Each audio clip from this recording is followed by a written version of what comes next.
Chapter 211. The very next moment, the host's voice resonated through the air once more. Right now, the Blackwing Saurus will be auctioned. The starting bid is 300,000 gold coins. Every time a new bet is proposed, it must be at least 10,000 gold coins higher than the previous bid. I bid 310,000 gold coins. As soon as the host finished his declaration, a bid was immediately heard from one of the VIP rooms. 320,000 gold coins. A voice from another VIP room declared. 330, 350 000 coins. 400 000. One after another, frighteningly high bids rang out from the VIP rooms in the auction house. Currently, none of the people sitting in the general area of the auction house could interject. If one wanted to purchase the Blackwing Saurus, they not only had to have enough money, they also had to have a certain amount of strength. Otherwise, as soon as they left the auction house, the Blackwing Saurus would get stolen from them. That's why the people fighting over the Blackwing Saurus right now had to have reached a certain level of power, and were not at all concerned about it being stolen from them. 500,000 coins. The fight over the Blackwing Saurus was extremely intense. In just the blink of an eye, the price had already risen to the astronomical value of 500,000 gold coins. Moreover, it was still rising without showing any signs of stopping. 600,000 gold coins. This Blackwing Saurus will be our Foxlows. If anyone dares to fight us for it, they'll make the entire Foxlow clan their enemy. A deep voice echoed from one of the VIP rooms. Its tone was extremely arrogant, and it was evident that the person was determined to win. Foxlow clan, as in Kingdom Dreidel's Foxlow clan? It's actually the Foxlow clan. They're Kingdom Dreidel's #1 clan and are extremely powerful. Even the Kingdom Dreidel's lord is extremely courteous to the Foxlow clan. I didn't think that they'd come to attend this event. Hearing the words, Foxlow clan, the auction house immediately buzzed with conversation. Although the Foxlow clan was not a superpower of Kingdom Dreidel, their relationship with the King of Dreidel and the important noble families of Dreidel gave them enough power to become an influential house there. Haha, Foxlow clan's people, you can't say that. This place is an auction house. No matter what, it will go to the highest bidder. Our house Fisher will bid 1,000,000 gold coins. This Blackwing Saurus will be ours for sure. A slightly aged voice rang out from the opposite VIP room in response to the Foxlow clan member. Isn't the House Fisher a power from Royal Land? The House Fisher is extremely low profile. Even the royal family of Royal Land avoids clashes with House Fisher. Yeah, I remember a few years back, one of the rich, spoiled princes offended a young miss of the House Fisher, and the prince was mercilessly beaten by the Miss bodyguards. Everyone thought the royal family would be outraged at House Fisher, but instead, the royal family issued an apology notice to House Fisher. No shit, it said that the House Fisher is actually the strongest family in Royal Land. However, because they're extremely low-key, they normally don't show themselves, to the point where some people have never even heard of them. You're absolutely correct. I wasn't aware of them until I went to Morningstar and met Alex Fisher. House Fisher. Isn't Selena's boyfriend's name Alex Fisher? Michael thought after the little quarrel among the VIPs. After the House Fisher had spoken, the only sounds heard were of a few people discussing among themselves. For a while nobody else bid. Even the previously determined Foxlow clan had suddenly fallen mute in a period of hesitation. Royal Land House Fisher. Michael took a mental note of this family. Based on the scene unfolding in front of him, he could already see that the House Fisher was quite powerful. After a moment of silence, an extremely energetic middle-aged man finally said from within another box, I didn't think that the House Fisher would be so interested in this Blackwing Saurus. In that case, our House Oswin won't enter this fight over this magical beast. I hope that the House Fisher will return the favor by not bidding for the next item. Of course. We won't participate in the battle over the next one. The slightly aged voice from the House Fisher could be heard once more, this time with a hint of a smile in his tone. In that case, our House Oswin won't bid for this Blackwing Saurus. Our Morningstar sect will also give up on it. After House Fisher's declaration, powers that weren't at all weak began to give up on the fight over the Blackwing Saurus one after another, giving the House Fisher some face. I thank everyone for House Fisher. An elder from the House Fisher laughed gently. Human, don't bid. Well, take the beast in some other ways. Michael heard Gaia's voice. He wanted to screw them by bidding for the beast, but he chose not to because this was not the time nor the place to make a powerful enemy for the sake of petty grudge against Alex and Selena. Besides, as Gaia said, they could always steal the Blackwing Saurus from them. After everyone stopped bidding for the beast, the Blackwing Saurus was given to the House Fisher for the successful bid of 1,000,000 gold coins. We shall now proceed to auction the next item. Bring it up. This time the old man lifted the cloth to reveal an old worn-out spell scroll. This is one of the epic spells you've all been waiting for. This spell will let the caster conjure a storm around the position of the caster. The storm will last for 2 full minutes. It can obliterate even a group core-strengthening cultivators and heavily wound a soul-refining cultivator. The people in both downstairs and the VIP rooms gasped in shock as the host continued. For the obvious reasons, we cannot let one of our mages cast the spell. But you can imagine its power from what I just said. For 2 whole minutes you'll be a god of thunder.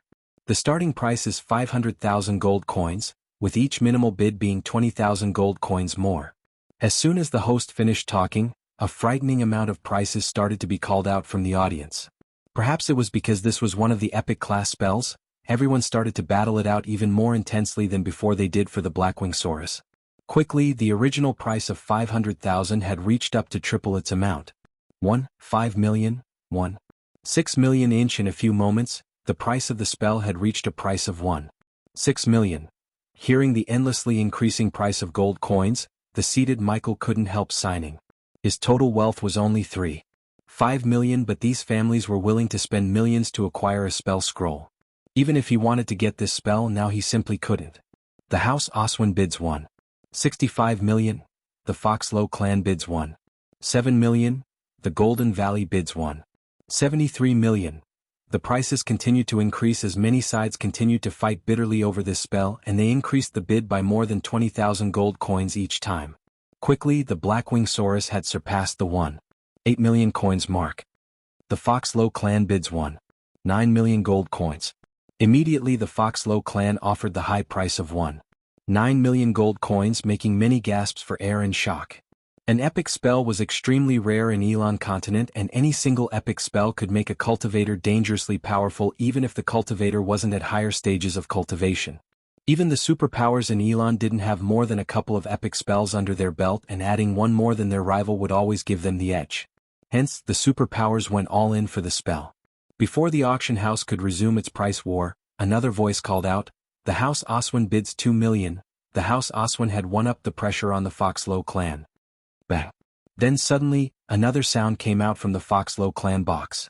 Michael saw there are a total of 5 middle-aged men and an elder sitting in the Foxlow clan VIP box. One of the middle-aged men dressed in a white robe heavily slammed his fist on the wooden table in front of him, creating an indent in it. "House Oswin, you dare to compete with us, the Foxlow clan? Fine, we'll make you regret it," the white-robed middle-aged man said through clenched teeth, a dark expression on his face. The other people had unsightly expressions on their faces.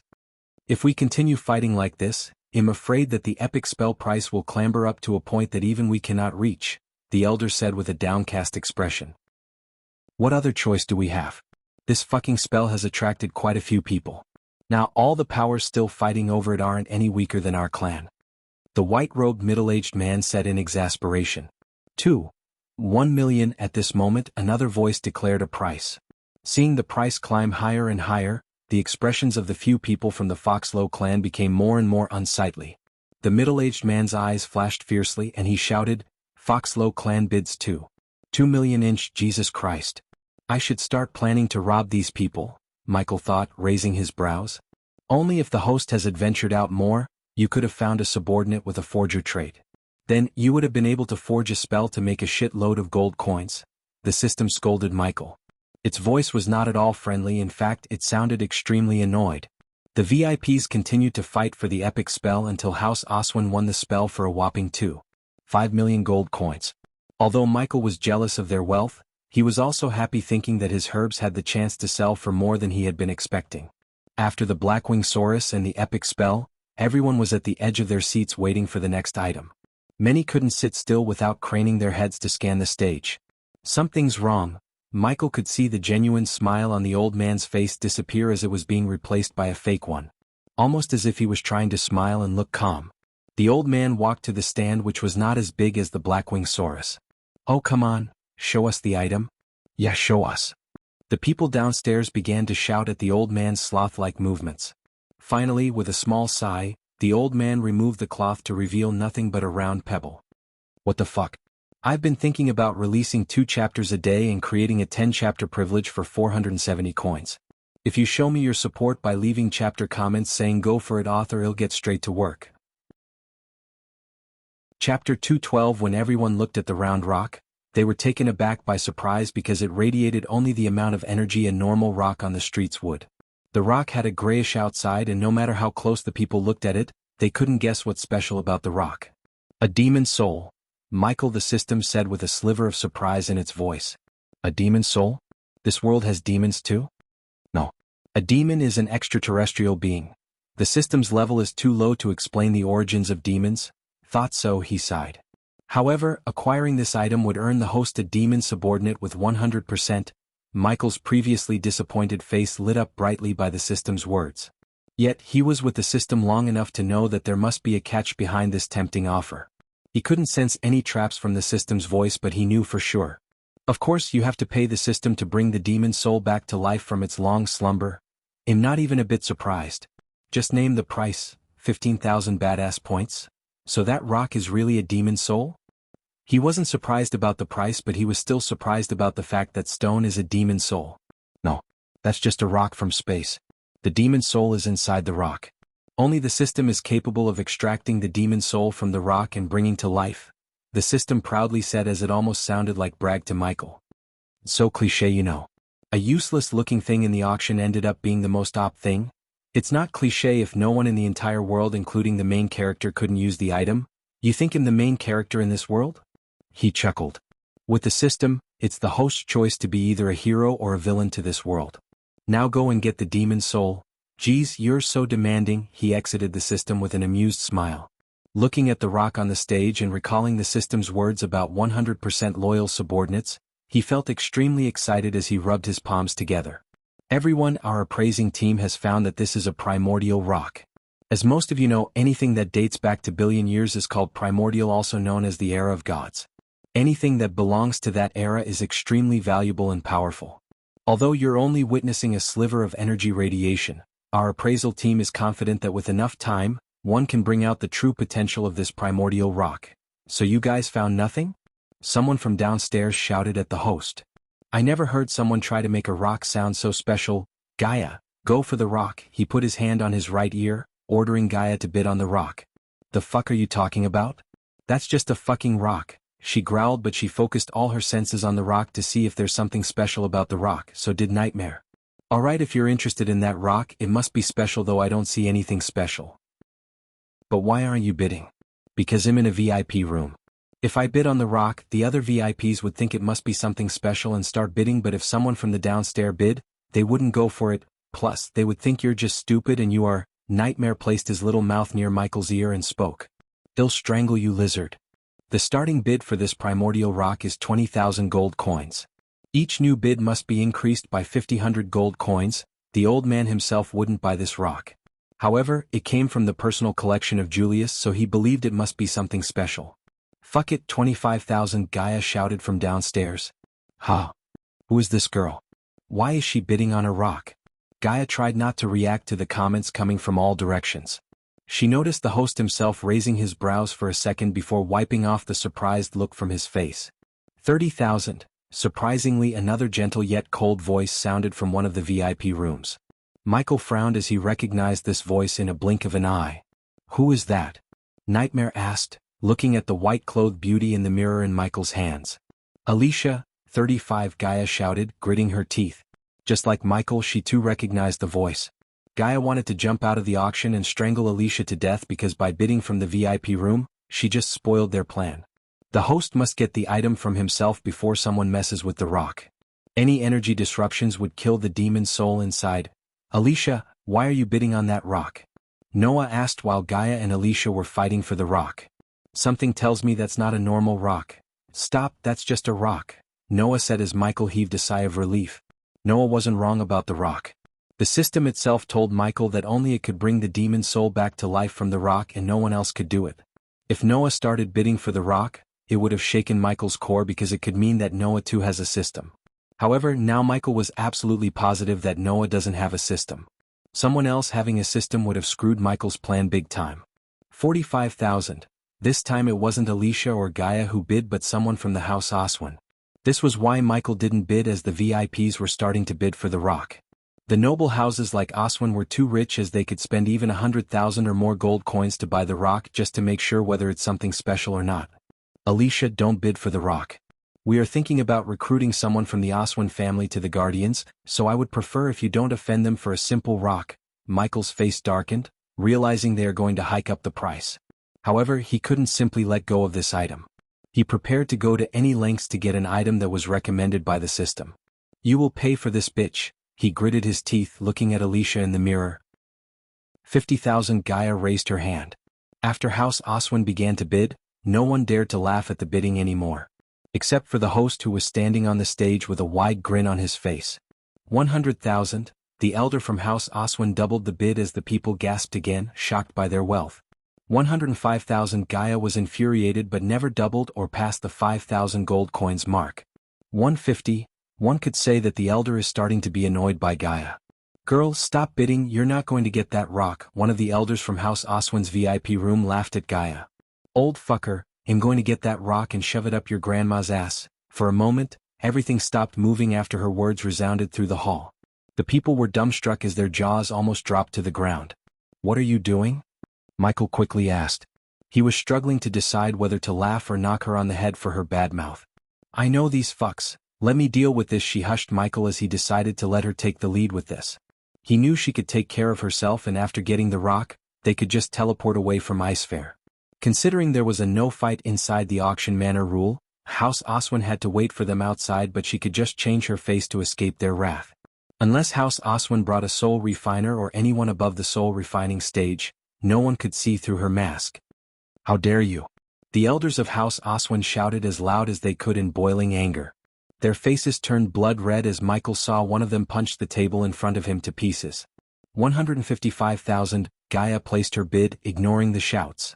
Girl, what are you doing? They are going to kill you, an old man sitting beside Gaia warned her. Oh my god, who is this girl? She's dead. No one disrespected a noble house like that in public like this. They are going to kill her. Yes, this is why I love auctions. Some felt afraid while many felt excited thinking about the upcoming killing. That girl is just a body refining stage cultivator. Why did she provoke them like that? 100. So you old fucks want the rock for yourselves to shove it up your old asses? Before the elder could place the next bid, Gaia interrupted his words by provoking them. Again, the whole hall went into death silence. They'll kill you. Gentlemen, the host felt pity for Gaia as he knew they were going to kill her, but when he saw the House Aswan was trying to start a fight, he interjected to enforce the law. Remember the rules, you can settle your scores outside the Phoenix Manor premise. And young miss, please be respectful towards your elders.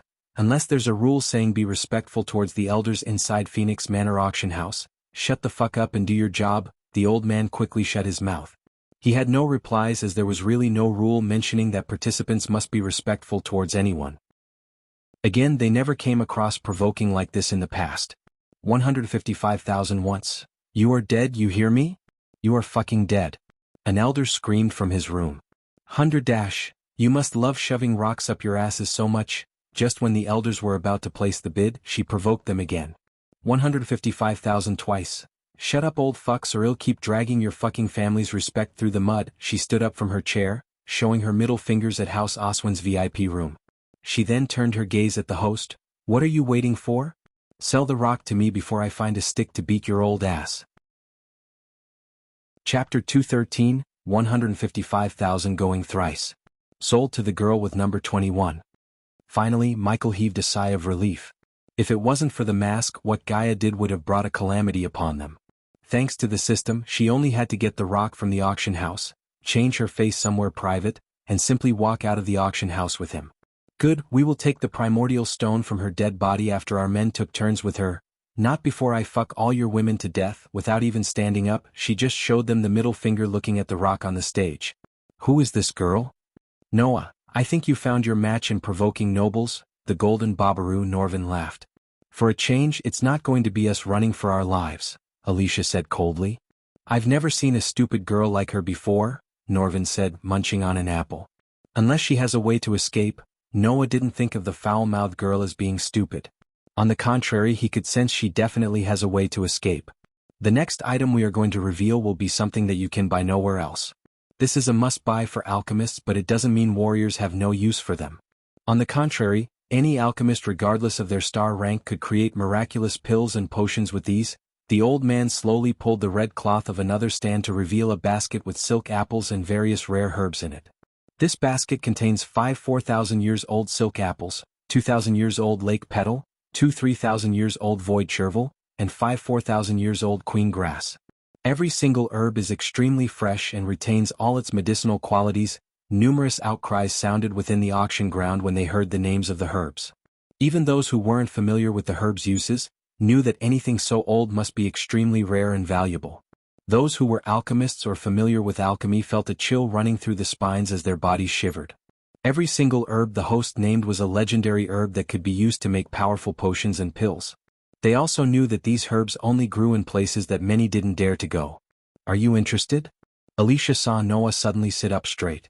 She guessed that since Noah himself is a 3-star alchemist, he must be thinking to get the herbs for himself. Juicy Norvin drooled, staring at the silk apples. His eyes sparkled as he involuntarily reached his hands out at the apples. Noah's eyes stared intently at the basket. A wide grin appeared on his face. Finally, something interesting. Host Goran, you must tell us where these herbs came from. Considering each herb's medicinal quality is influenced by the place they grew, an alchemist has to know about the birthplace of the herb. Michael saw a youngster in forest green winter robes. Behind the youngster was a group of youngsters of his same age wearing the same forest green robes. The old man knew the question came from one of the disciples of alchemy, King Gabriel himself. The appraisers had already given him a couple of places these might have come from, but before he could give the names, another calm voice appeared from another VIP room. They are from the treacherous ocean. The mere mention of the name treacherous ocean made everyone gasp in shock. Many turned their heads in the direction of the voice. They couldn't see through the glass to identify the person who just answered. How do you know? The disciples asked from his VIP room. Because I picked them from there, as he said. He retrieved the laser he used in the process of making spiders. He then used the laser to cut a small round in the glass. Everyone was speechlessly staring at the round forming up in the mirror. Because the second floor was built in an open square shape, except for a few VIPs, the rest of them could see the hole along with everyone downstairs. Soon, a little dragon came through the hole carrying a silk apple in its claws. It flew straight to the stage where it hovered above the old man's head. A dragon. Oh my God.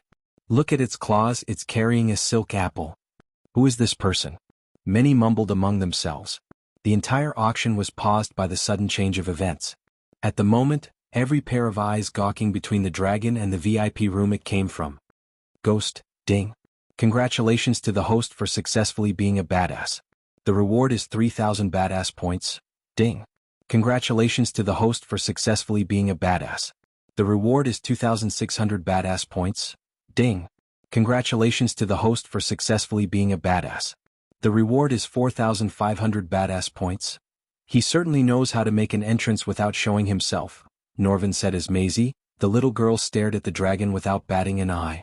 Her eyes slightly welled up. Alicia gently patted the little girl on the head. Human, what are you doing? Gaia asked. Promoting ourselves, and if we are lucky we might end up making friends with some of the noble houses here. Or enemies, she replied. They are the same, Nightmare said and dropped the apple as the old man quickly caught the apple. They saw the little dragon flying back to the VIP room with open mouths. Our appraisers did find out that these herbs could have come from the treacherous ocean, and now we have confirmation from a 5-star alchemist, the ghost of Rivertown himself. It's an honor to have you as our guest, young Master Ghost. The old man bowed in the direction of Michael's VIP room.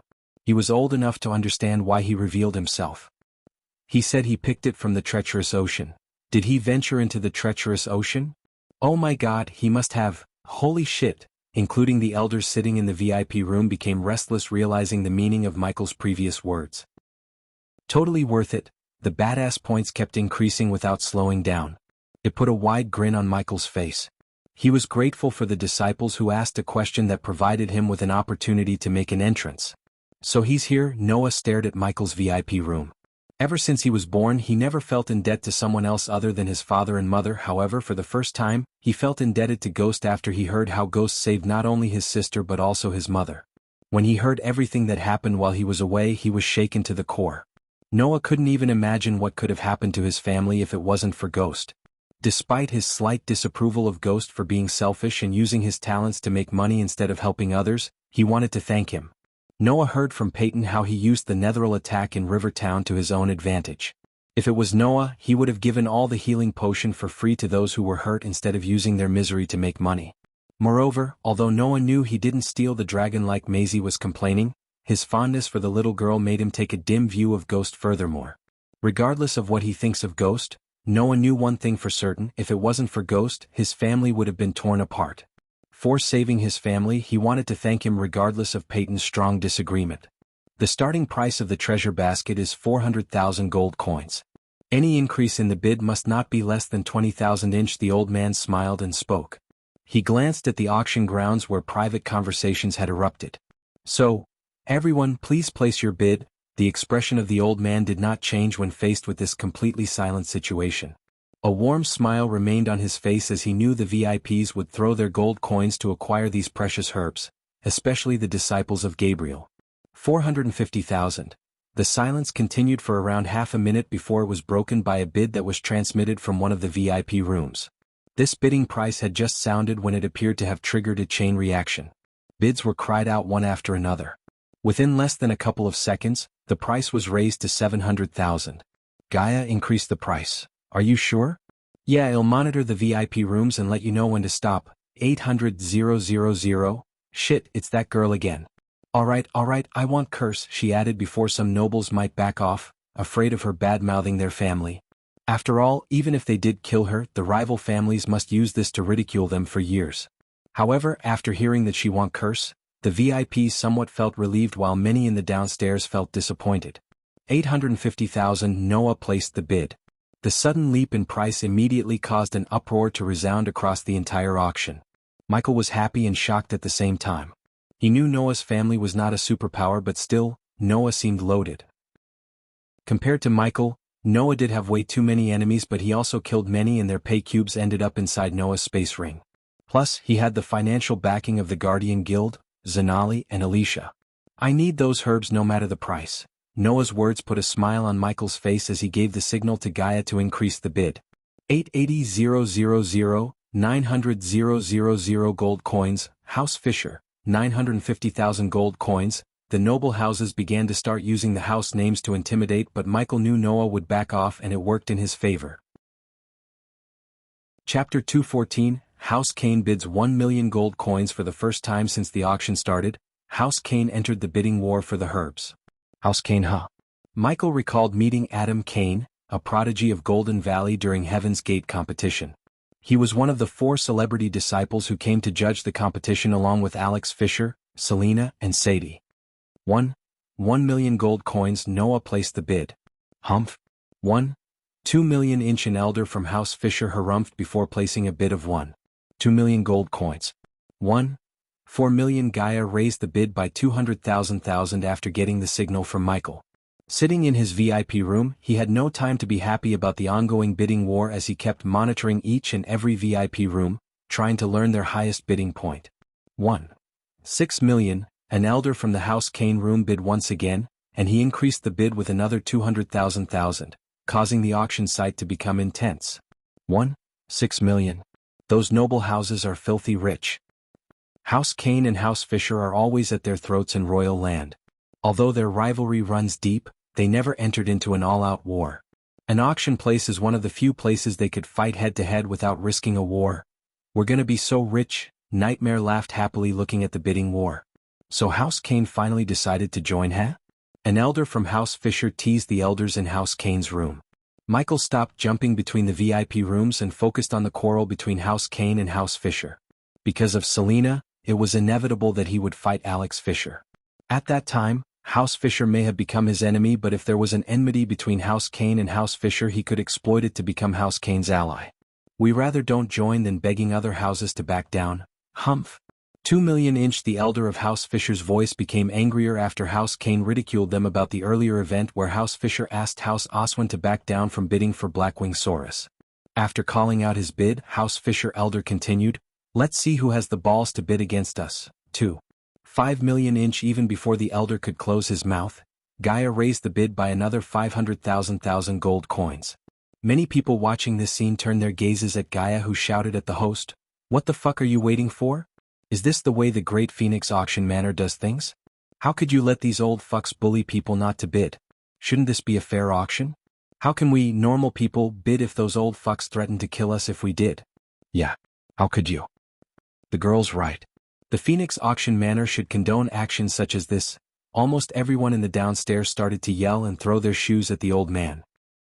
Seeing this, the old man's friendly smile was replaced with a cold expression. He immediately said, "Attention, friend from the House Fisher, this is a fair auction. You can't disturb other people's decision." Usually, the Phoenix auction manor would let the noble houses fight or bully others because the Phoenix manor valued gold coins more than the happiness of people downstairs. End of the day, bullies brought more coins than the bullied. This was the first time a girl from the downstairs almost riled up the crowd to this point. House Fisher bid 3 million. As the elders did not hear the old man's words, they placed the next bid, but the people downstairs were somewhat calmed down. After seeing Gaia returning to her seat, many followed her lead to continue to enjoy the bidding war. We have a 3 million bids. This is a once-in-lifetime opportunity. If you miss it, you're going to regret it for the rest of your lives. Does anyone have a higher bid? The old man asked. When he found out that no one else wanted to bid any higher, his face contained a smile. As a qualified auctioneer, he clearly knew that this basket full of legendary herbs and silk apples would at least reach 5 million. But because of House Fisher's threatening words, no one else dared bid further. This really pissed the old man off. Since no one else is bidding, he'll now announce, the Shangguan clan wins this for 4 million. Before the old man could finish speaking, a calm voice sounded out from Noah's room. The old man was startled for a moment, then he immediately showed a joyful expression. Damn. Who is that person? He directly ramped the price up to 4 million. Incredible. I think it's Noah who bid just now. That youngster is incredibly overbearing.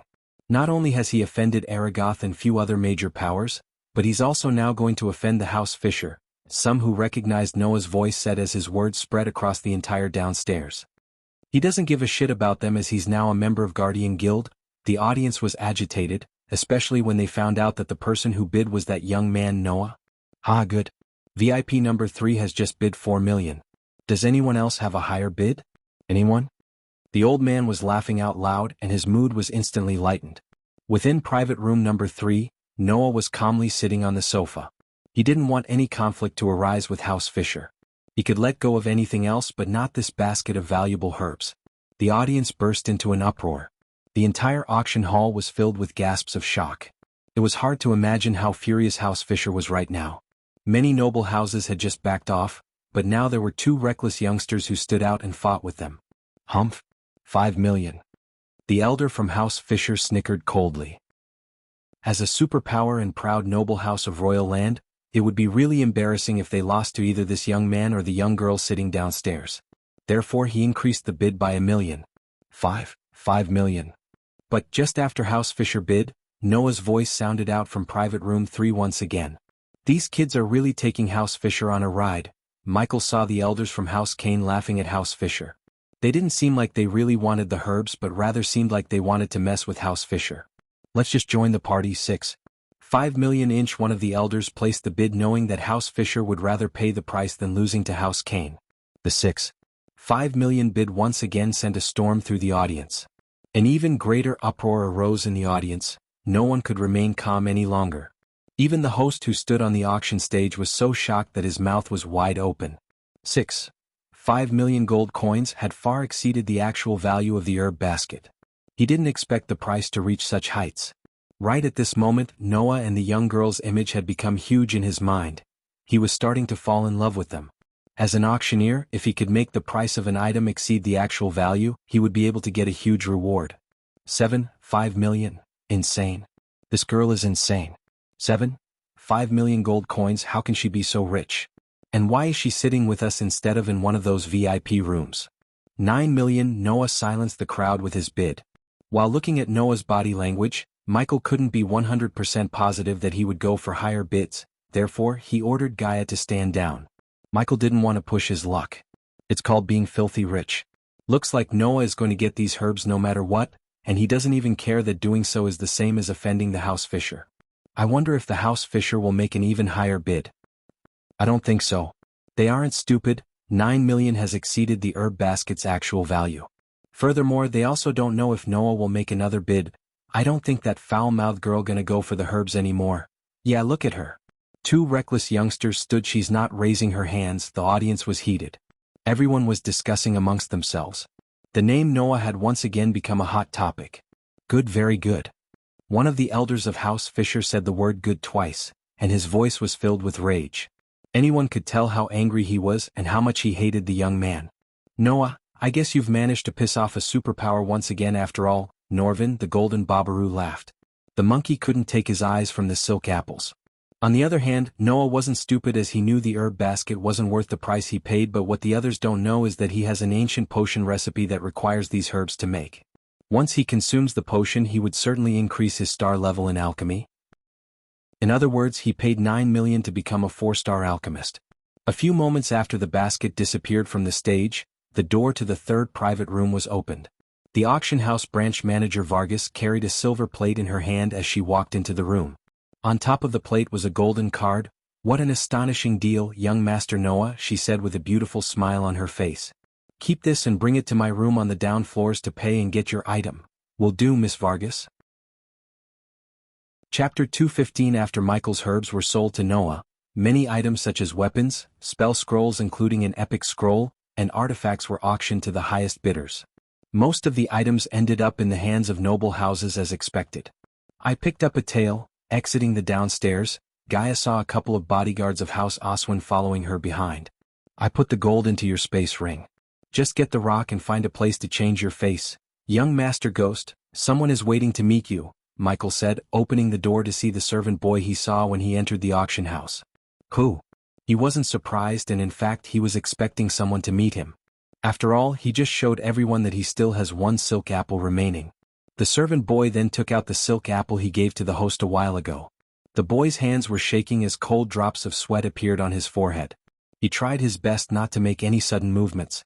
It was obvious that the boy was terrified of Nightmare regardless of Nightmare's cultivation level.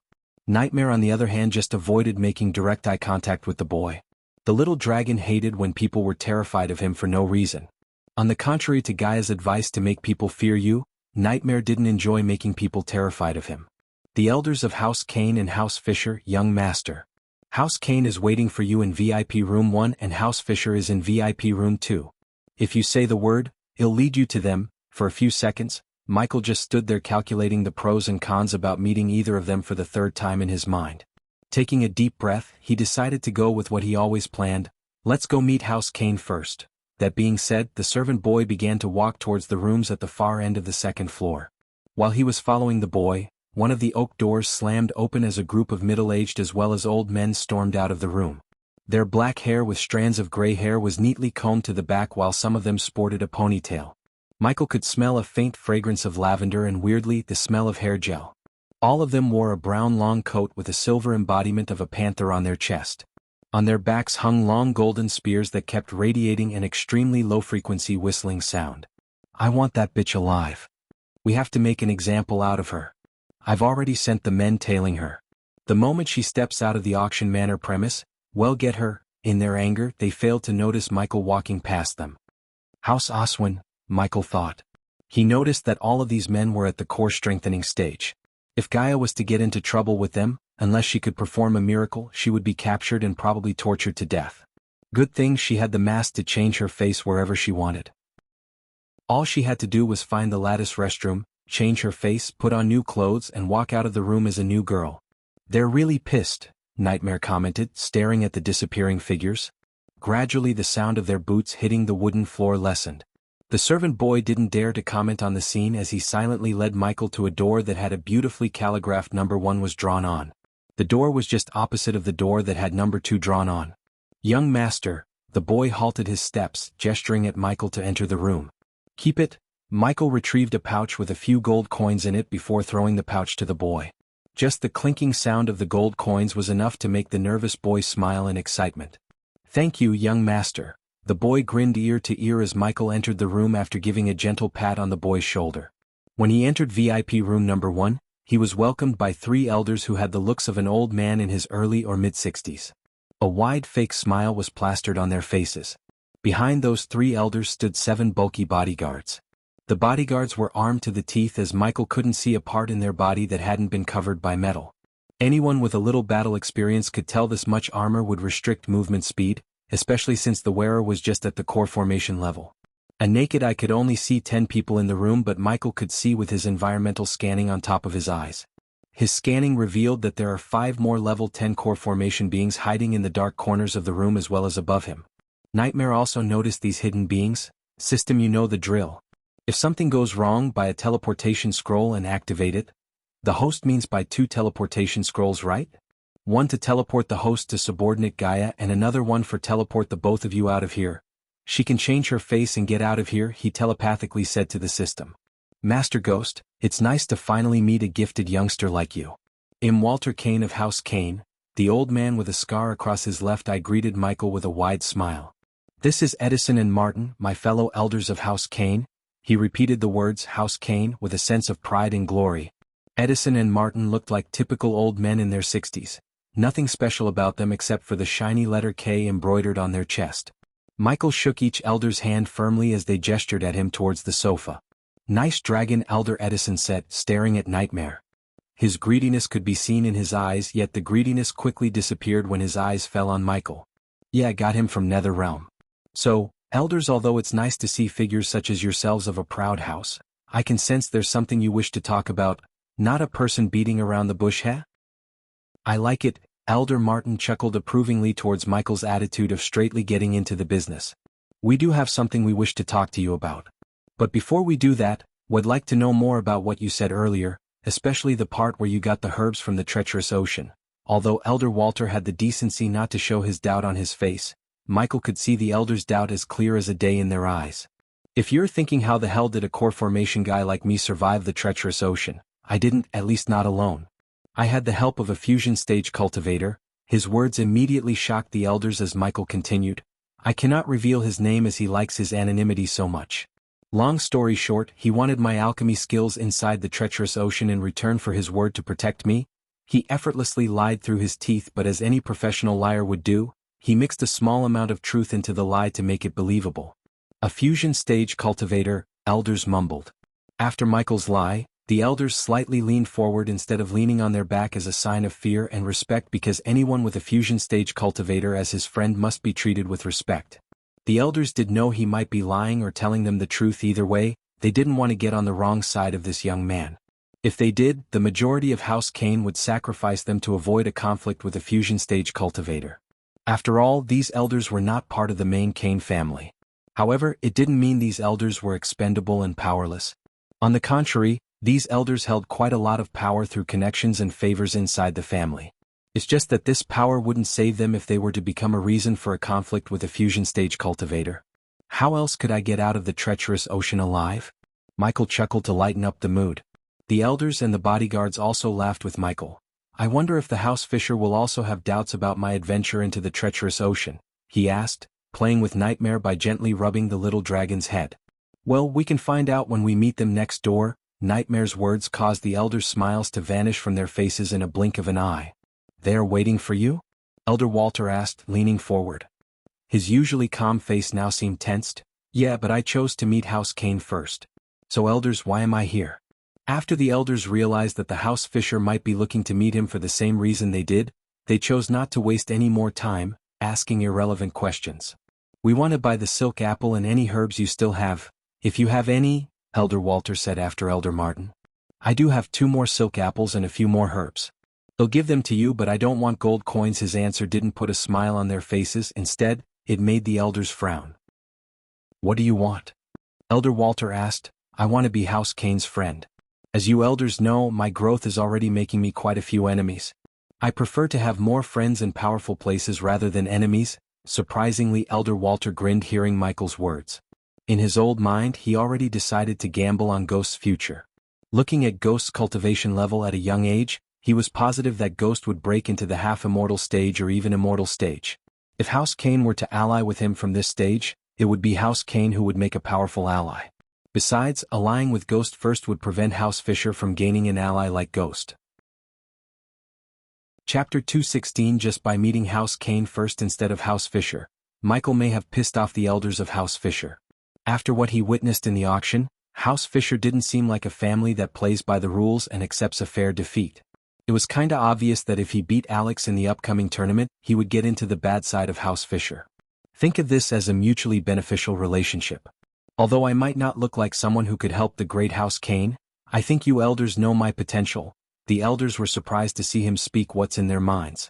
If anyone else tried to become their friends by trading these herbs, the elders might not have accepted the deal, but when it comes to Ghost, they immediately decided to accept the deal. Don't worry, Master Ghost, House Kane always protects their friends and you are one of them. Elder Walter stood up, reaching out his hand for a handshake. With a grin on his face, Michael shook his hand again. He then took the silk apples and herbs. We have a bright future ahead, Michael said, handing over the herbs to Elder Walter. In return, Elder Walter flicked his wrist as two 6-feet-tall silver banners with a huge K embroidered on the middle appeared beside Michael. Keep one to yourself and place one in your sect. The banner will let everyone know that you and your sect are under the protection of House Kane. This banner thing worked in favor for both Michael and House Kane. As Elder Walter said, it would protect Michael and the sect, but it also symbolizes House Kane's relationship with Michael. These elders were definitely playing the long game by offering the banner as well as gambling on Michael's bright future. After taking over the world to himself, he might consider giving House Kane a chunk of it because of this deal.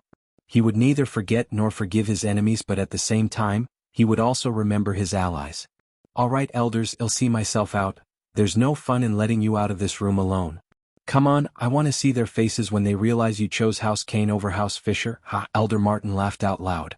He put his hand around Michael's shoulder like they were best friends. Michael didn't mind it. If he were to be seen with the elders of House Kane in a place like this, people would spread the word that he's a friend of House Kane faster. Considering he would leave for the southern continent soon, he had to make sure his sect and the herbal garden stayed safe while he was away. Coupled with the existence of Soul Refiner at Sunrise Sect and House Kane banner, no one would dare to attack them. However, contrary to their expectation, when they opened the door, they saw the door to the VIP room 2 is wide open. There was no one inside the room.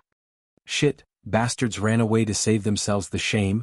Leaving the elders of House Kane, Michael followed the nobles to Varig's room.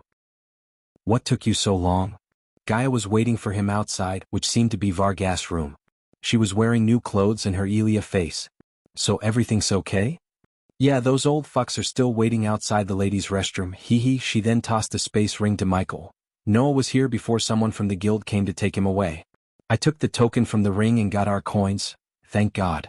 Seen with him is like asking for trouble considering the number of enemies he has, he sighed in relief.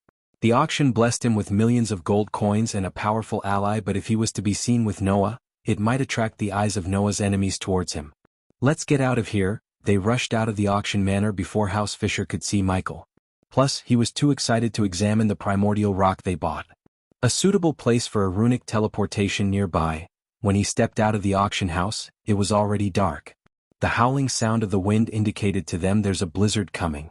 Lines of carriages were waiting outside the street blanketed in snow for the nobles. Are we teleporting? Nightmare asked, looking at the weather. Oh shit, Gaia sighed, following Michael behind. When they reached a dark alley near the auction house, she saw a golden light appear from Michael's hand before disappearing into the wall. Before she could say anything, she felt the familiar vibration as she closed her eyes. When she opened her eyes, she was welcomed by Michael's darkroom in Abyssal. I need to lie down, Nightmare stuttered as he flew towards the bed to lie down while Gaia took some deep breath, controlling the urge to throw up. As the two were fighting with the urge to throw up, Michael took out the primordial rock from his space ring. It looked no different than a normal rock on a street. You cost me 155,000 gold coins. It better be worth it, Gaia said. System, do your thing. He willed the system as the rock began to tremble. Gaia walked closer to the rock to see it's radiating a faint whistling sound as well as a dim light. Extracting demon soul. 10% completed. 11% completed. Estimated time for completion is 2 days. You never told me what's so special about this rock? There's a soul of a demon inside. Yeah, what? It took a second before she realized what he just said. A demon? What the fuck are you doing? Stop it.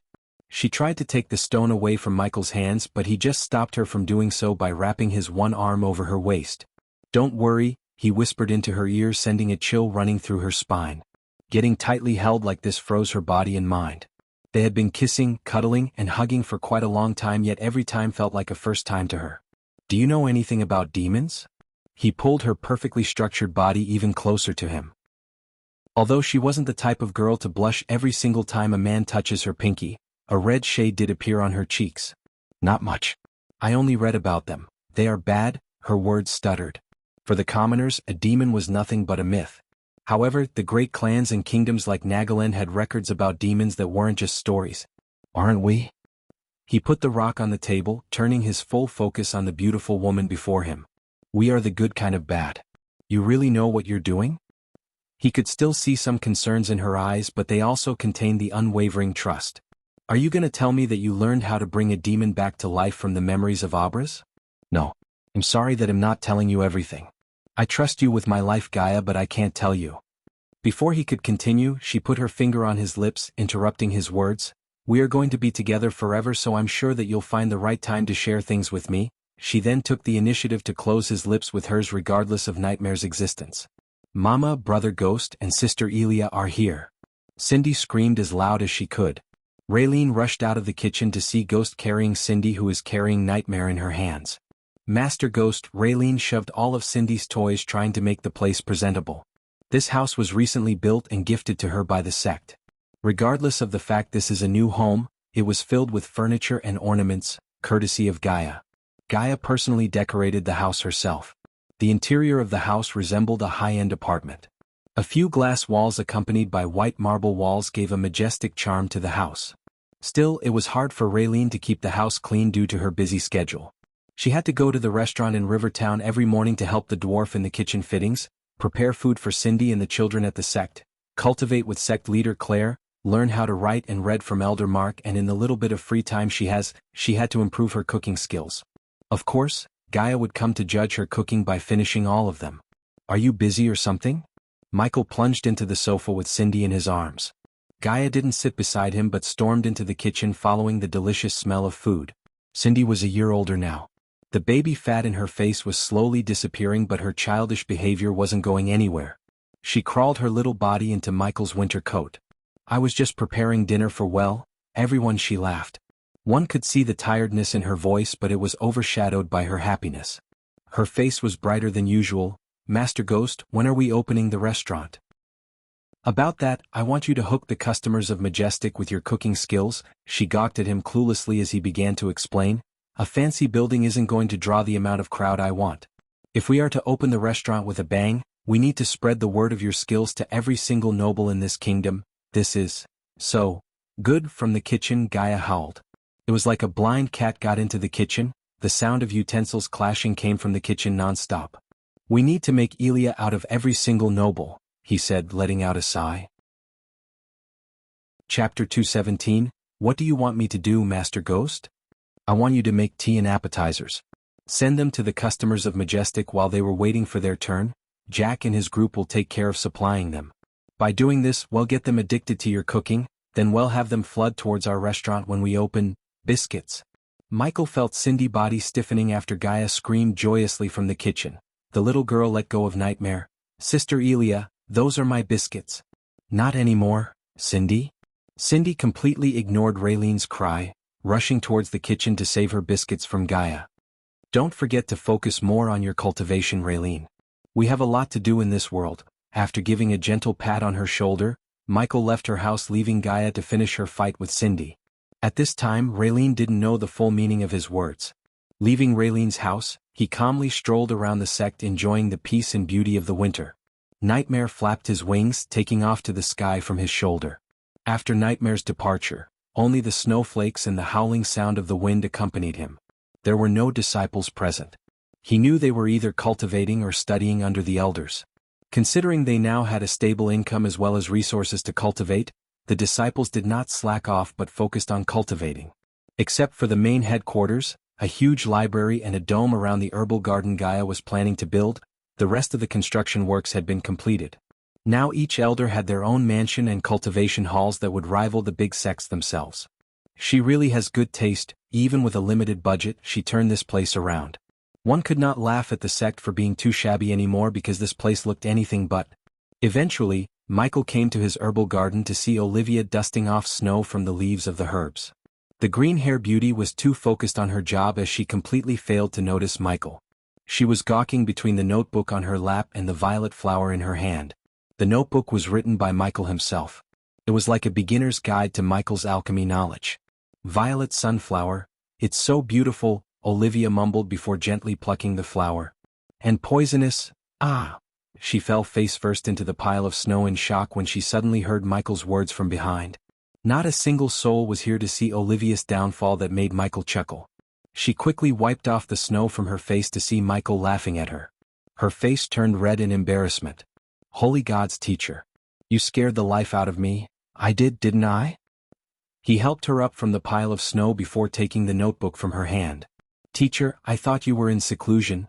Her embarrassment quickly vanished away when her thirst for knowledge overwhelmed her senses. She had too many questions to ask him after studying the notebook. Initially, when he was ordering her to work the herbal garden with Elder Reiner, she had her doubts about his teaching methods, but when she began to read the notebook, she realized how important it was to work in the herbal garden.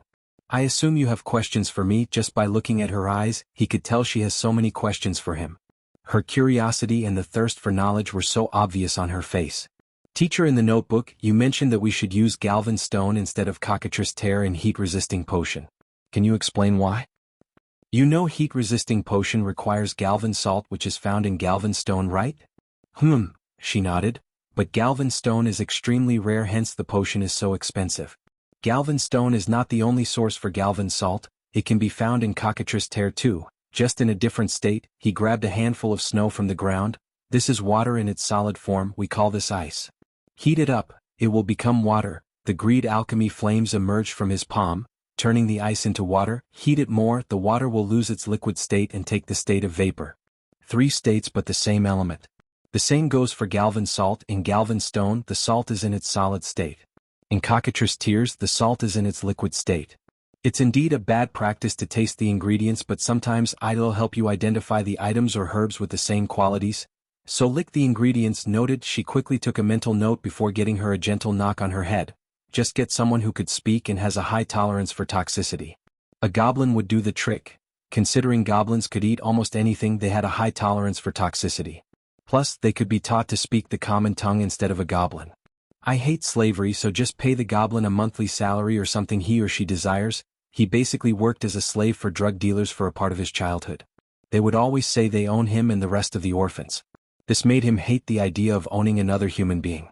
Back on Earth, slavery was almost abolished except for a few dark shitty parts of the Earth, but in this world, although slavery was a crime punishable by harsh sentences, one could not say it's completely abolished.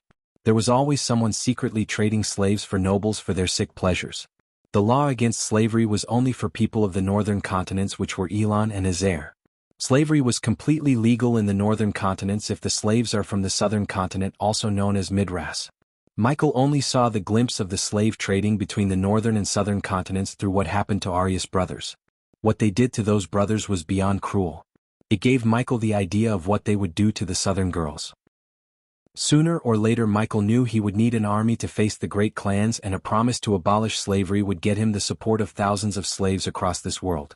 If they could help him take over this world, he would end slavery once and for all. He was not naive to think that he could end slavery single-handedly without having real control over this world. For now, all he could do was not be the master of any slaves. Although he would have to sacrifice or bend some of his moral codes in the path to conquer this world, he would always try his best not to become the things he hates. Let's talk and walk. He continued to stroll around the herbal garden, answering her questions one by one. After answering every question she had, he understood which parts she must focus more on. He gave her a short lecture as well as another notebook containing more questions and assignments for her to do while he was away. Teacher, are you going into seclusion again? With this speed of cultivation, you're going to become the youngest core strengthening stage cultivator in Elon, she said, grinning ear to ear. Even with the little time she spent with him, she got years worth of knowledge from him. Oh, teacher, forgot to ask, are you competing in the alchemy tournament? How many fucking tournaments are there? He thought. When is that? A few months after the championship tournament. It will be like the championship tournament for alchemists. Unlike the championship tournament, there are no age or cultivation restrictions. Who is going to judge the tournament? Michael wasn't planning to be one of the competitors but to be one of the judges. It would be more badass to judge the alchemists all over the world rather than competing in the tournament. What's the use of being a 5-star alchemist if he has to compete with low-star alchemists? Her face brightened seeing that her teacher is considering joining the tournament. She wants to see him compete and win the trophy, with her being his helper, of course. Will Gabriel be there to judge? Michael asked. Yes, of course, teacher. It will be a great honor for you to show your skills in front of him and other legends in alchemy. Show my skills? Michael chuckled as Olivia gawked at him, having zero clues about why he was laughing. If Gabriel will be there as a judge, so should I. It will be a good place to show who the real #1 alchemist of Elon Continent is. Chapter 218. Leaving Olivia in one of the goose houses that they built newly, Michael went straight towards Claire's home. From the outside, the mansion looked very elegant. It had been built with oak wood and had blue stone decorations. Large, triangular windows let in plenty of light and have been added to the house in a very symmetric way. The mansion was equipped with a modern kitchen and one large cultivation room and bathroom. It also had a spacious living room, 5 bedrooms, a small dining room and a small storage room. The building was shaped like a short U. The 2 extensions were linked by a covered patio. The second floor was smaller than the first, which allowed for a roof garden on one side of the house. This floor had a different style than the floor below. The roof was high, triangular and layered, and was covered with gray wood shingles. 2 small chimneys sit at the side of the house. Large, skylight windows let in plenty of light to the rooms below the roof. The house itself was surrounded by a modest garden, covered mostly in grass, a few flower patches and a small pond. The garden was completely blanketed by the snow while the pond seemed like a glass floor. Brother Ghost, 2 male disciples who were standing outside the entrance, greeted Michael when they saw him. I had no time for hiring professional bodyguards. Michael turned back to see Gaia gracefully walking towards him. There were still some biscuit crumbs around her cherry-red lips and her gray winter fur coat. Let Daniel and Ricky pick suitable candidates. He'll send them the message. Ricky and Daniel were guarding the restaurant as well as helping the dwarf with some finishing touches to the restaurant. They were now like Michael's representatives in River Town. Stepping into the house, the howling sound of the wind finally came to a stop. The interior of the house was elegant with fancy sofas from this world, chandeliers, flower vases and bookshelves. Sect leader Claire, Michael called out, standing in the hall. He could sense 2 life signs in the house. One was at the roof while the other was at the cultivation room. Ghost? Coming, Claire's gentle voice sounded from the second floor. A few minutes after, the beautiful blonde walked down the stairs with a smile. This was the first time Michael had seen her truly smile with joy. There was always a tinge of sadness deep within her eyes, but now the sadness was replaced by a fit of anger and motivation. Her cultivation stage surprised him a bit because, in a few months, she had reached the body strengthening stage. Of course, the elders and Claire must thank Michael because he was constantly supplying them with potions and pills so they could cultivate faster than usual. Sit down, make yourselves at home, she gestured at them towards the sofa as Michael and Gaia plunged into the sofa. Wow, you're really giving your sect leader a hard time by cultivating this, she laughed. He expected her to sit on the opposite sofa, but she seated herself right next to Michael. The very next moment, she grabbed his hands. I never thanked you for saving my grandpa. The ability of Claire to create tears really surprised Michael. In a blink of an eye, tears began to roll out of her eyes. I'm not like before, yet I can hold back the tears. If it wasn't for you? Her voice trailed off. I did what I had to do as the guardian of the sect. No need to thank me, sect leader Claire. Just thank us by leading the sect to the golden days, Gaia said. A burst of a chuckle came out of her, defeating the tears of sorrow. With you guys by my side, I think I can do that. He then willed the system to take 500,000 gold coins from his storage. The moment the gold coins appeared in the hall, the golden light reflected by the gold coins lightened up their faces. This will be enough for you to buy everything I need to brew the potion to cure Elder Sandra. Settling everything with Claire, they went to their house to make final preparations before leaving for the southern continent. The only thing they had left to do was visit House Bradley. Michael informed Claire that he would enter into seclusion, but in reality, he would meet with Malin before leaving to the southern continent. He already bought a mask similar to Gaia's to change his face. When they opened the door to their house, they were welcomed by the sight of a light orb on their sofa. Nightmare? They looked closer to see that it was Nightmare, who's radiating a bright light around him. What's happening? Michael frowned, looking at the violent energy fluctuations around Nightmare's body. The arch energy was flooding into his body from the atmosphere. He's going under dragon metamorphosis. Yes. We can leave him behind. She seemed weirdly excited as she almost bounced in joy looking at Nightmare like this. Although I didn't plan to bring him along with us, why are you so excited about leaving him behind? It's because She moved closer to Michael. Their noses almost brushed each other. "We can have some alone time." His heart skipped a beat thinking about the possibilities. The seductive voice she just used sent electricity through his spine. He couldn't wait to get on a ship to the southern continent. "Can we put him in Abyssal? It's safer there." "No, teleportation might interrupt the arch energy flow. We have to leave him here." "How long will he be like this?" "Since this is his first metamorphosis, it'll only take 2 or 3 months." "System, can you teleport him to Abyssal without interrupting his metamorphosis?" "Sure, just pay me 50,000 badass points." The system sounded so haughty as it already knew Michael's answer. Nope, as the system expected. He declined its offer because the safety measure around Nightmare was still active. If anything threatened Nightmare, he would be immediately teleported to Abyssal. By placing the banner of House Cain, he made sure the sect stays safe from any hostile activity, but even if someone dared to take Nightmare during his metamorphosis, Michael didn't need to worry about Nightmare's safety. Sitting beside Nightmare, he took a note out from the system's storage. Gaia saw him scribbling something on the note before placing it near Nightmare.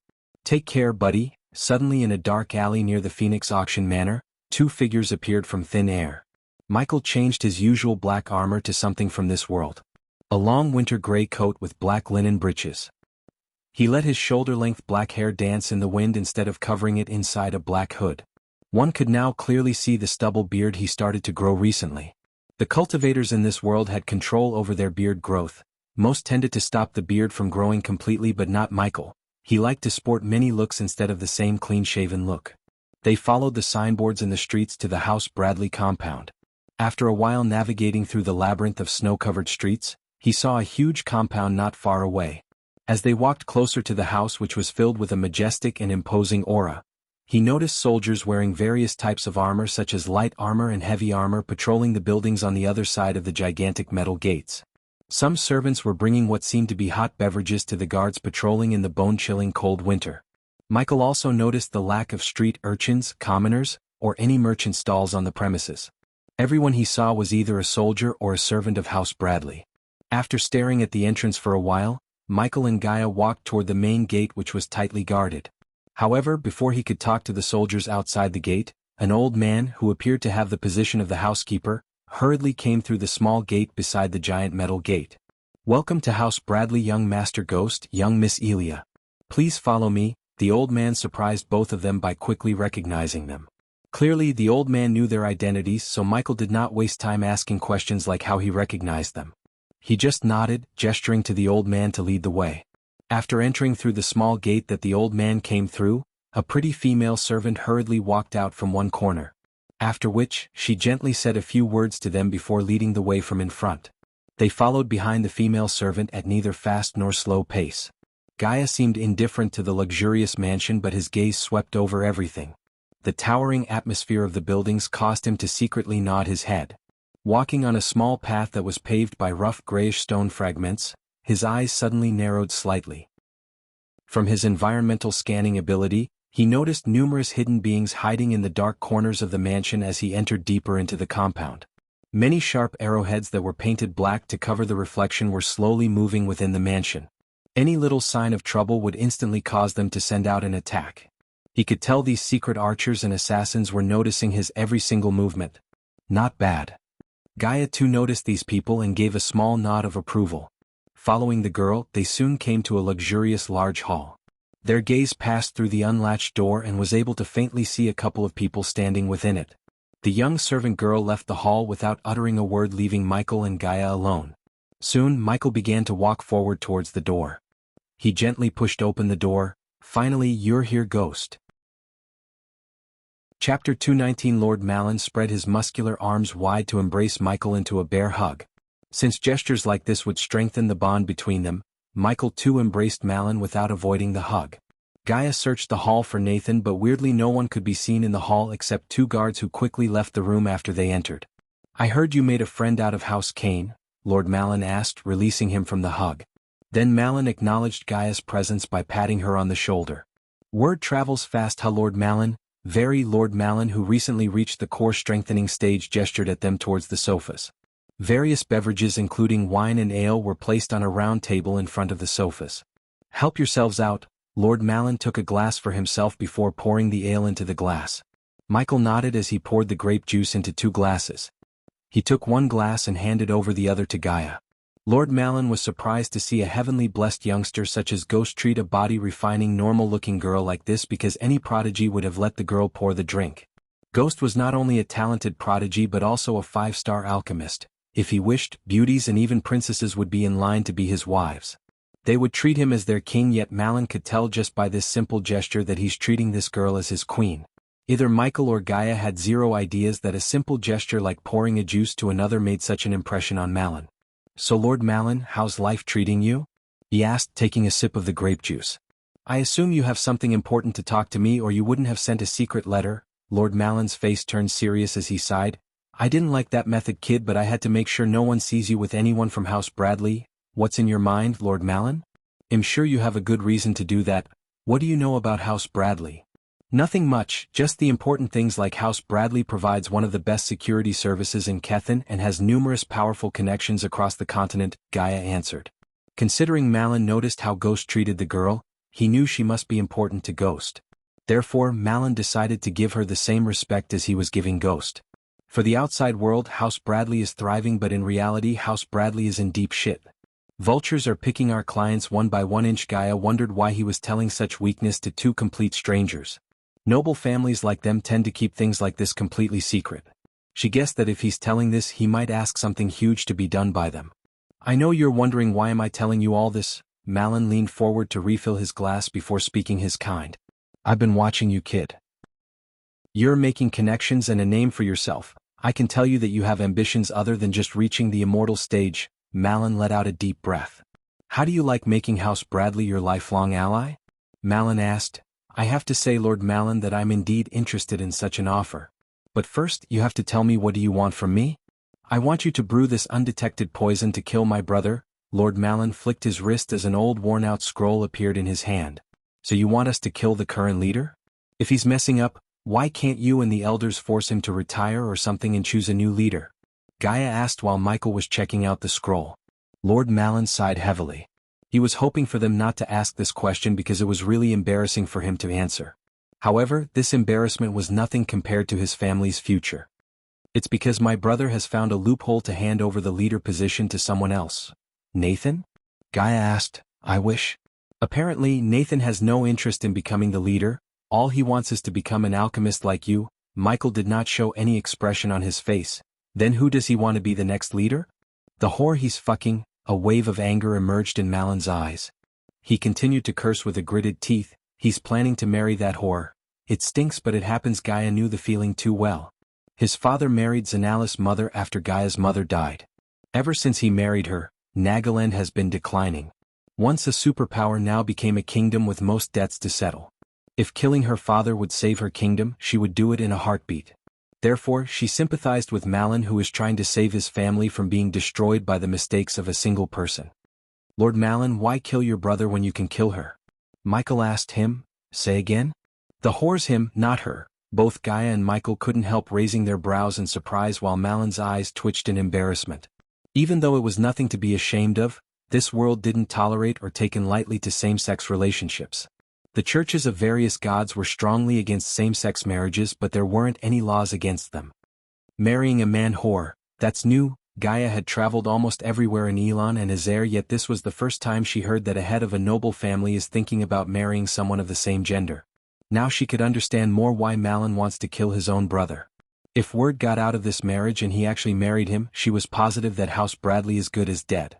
On one side, the churches would use all of their power to make life harder for House Bradley, while the other rival families would use this to poach clients from House Bradley.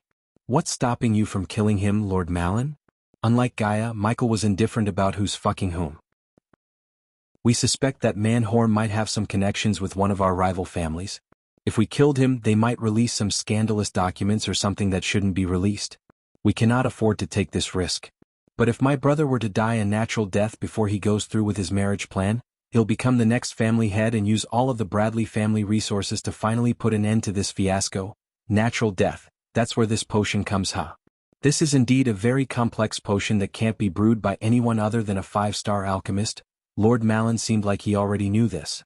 "But there's a problem with this poison, Lord Malin. Although it's colorless as water, one with an acute sense of smell could smell the poison. Are you willing to take the risk? I mean, if you get caught, you'll be ended as a traitor. Lord Malin rubbed his forehead, trying to make a decision. If you give me the ingredients, I can prove it to you. After a few minutes of pondering, Malin waved as a bunch of various ingredients appeared on the table.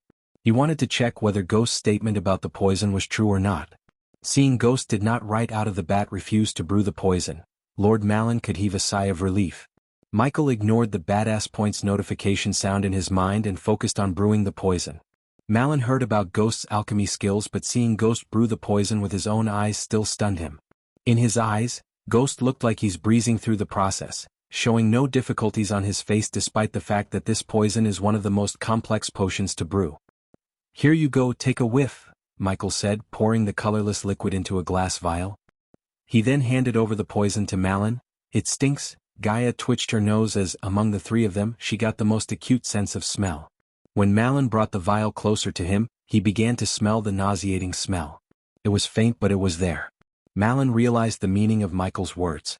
He knew that if he used this to poison his brother, he would definitely detect the poison's presence. You know you cannot use this, Lord Malin. Fortunately, I know something that could do the trick. Your brother won't suspect a thing. Before Malin could react to his statement, another glass vial with a colorless liquid appeared in Michael's hands. This was the same poison Michael was using in his spiders to poison his enemies if he desired to. However, Michael did not remove the arch-energy radiation from the poison in his hand because it would freak out Malin and even lead to his own downfall. It's my own recipe. This poison is 10 times more lethal than the poison in your hand.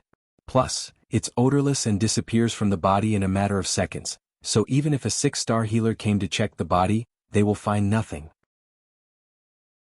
Chapter 220. Lord Malin finally saw the dark side of Ghost. The usual cool smile disappeared and was replaced with a cold, murderous look. Even he felt slightly nervous after hearing about the poison in Ghost's hands. Use this to kill your brother. Michael handed over the poison to Lord Malin. Lord Malin took a long sniff, yet he could smell nothing. It was no different than water. As you said earlier, I do have ambitions and I like House Bradley to be my ally. After killing your brother, you and I know that it'd take even more cleaning in the house before stabilizing the family. I'll help any way I can to strengthen your position as the house leader. In other words, we'll supply you with this poison to take care of the vultures and anyone who opposes you in House Bradley, Gaia said. Lord Malin knew that he had to kill more people after killing his own brother. Until now, he was trying to be ignorant of the fact, but these two youngsters reminded him. Michael now took the upper hand in the negotiation. Lord Malin was desperate enough to ask his help to kill his own brother. How could Michael not use this opportunity to establish a connection with House Bradley? If he could get his arms around the leader himself, House Bradley would be as good as his own. At this time, he would help do their dirty work. In the future, however, they would be the ones doing his dirty work. In return, I want House Bradley to provide me the security service for all my future business empires. What's your current price? 25% in profits? Well, give you 10%, Gaia finished Michael's sentence. Malin very well knew that the moment he revealed his desperation, they gained the upper hand. Yet this deal did sound like a good one to regain House Bradley's power. He heard about the Majestic and the restaurant Ghost was building. It didn't take a genius to realize the revenue of 50 Majestic stores. If House Bradley were to protect everything Ghost builds, 10% of the profits would be in millions per month. Just imagining it tempted Malin, overcoming the reluctance of killing many people on his way to the throne. Don't you have a single problem with my plan? Lord Malin couldn't help asking. The last time he saw Ghost, he was with Nathan and they seemed like good friends. If you're asking me if I have a problem with killing Nathan's father, I don't. You approached me with a good deal and I took it. It's how this world works, Lord Malin. We have to grab the opportunities that come in our way because they don't come often. Finally, Michael left the House Bradley compound, leaving Malin with the poison to kill his brother. How he poisons his brother didn't bother Michael. So what happens to your no-killing innocent rule? While walking through the snow-covered street, Gaia asked. Do you really think Malin's brother is innocent? Besides, even if he is, we cannot conquer this world without directly or indirectly killing a few innocents. I'm not stupid or naive to think we can get everything we want without sacrificing a few innocents or bending some of our moral codes. His words made Gaia arch her brows.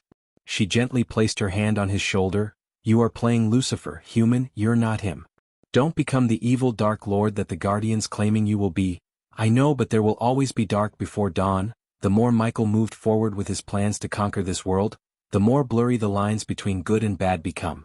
Soon, they found a dark alley to change their faces and clothes to become completely new persons before leaving for the southern continent. Where to? Michael asked. He now looked like an average-looking youngster with shoulder-length raven black hair. As the majority of the youngsters in this world, he sported the clean-shaven look instead of his current stubble-beard look. His gray long-sleeved, leather jacket covered him too well below his knees and was half buttoned up slightly off-center. The sleeves of his jacket were quite narrow and reached down to well below his hands. They were decorated with a decorative band almost at the edges.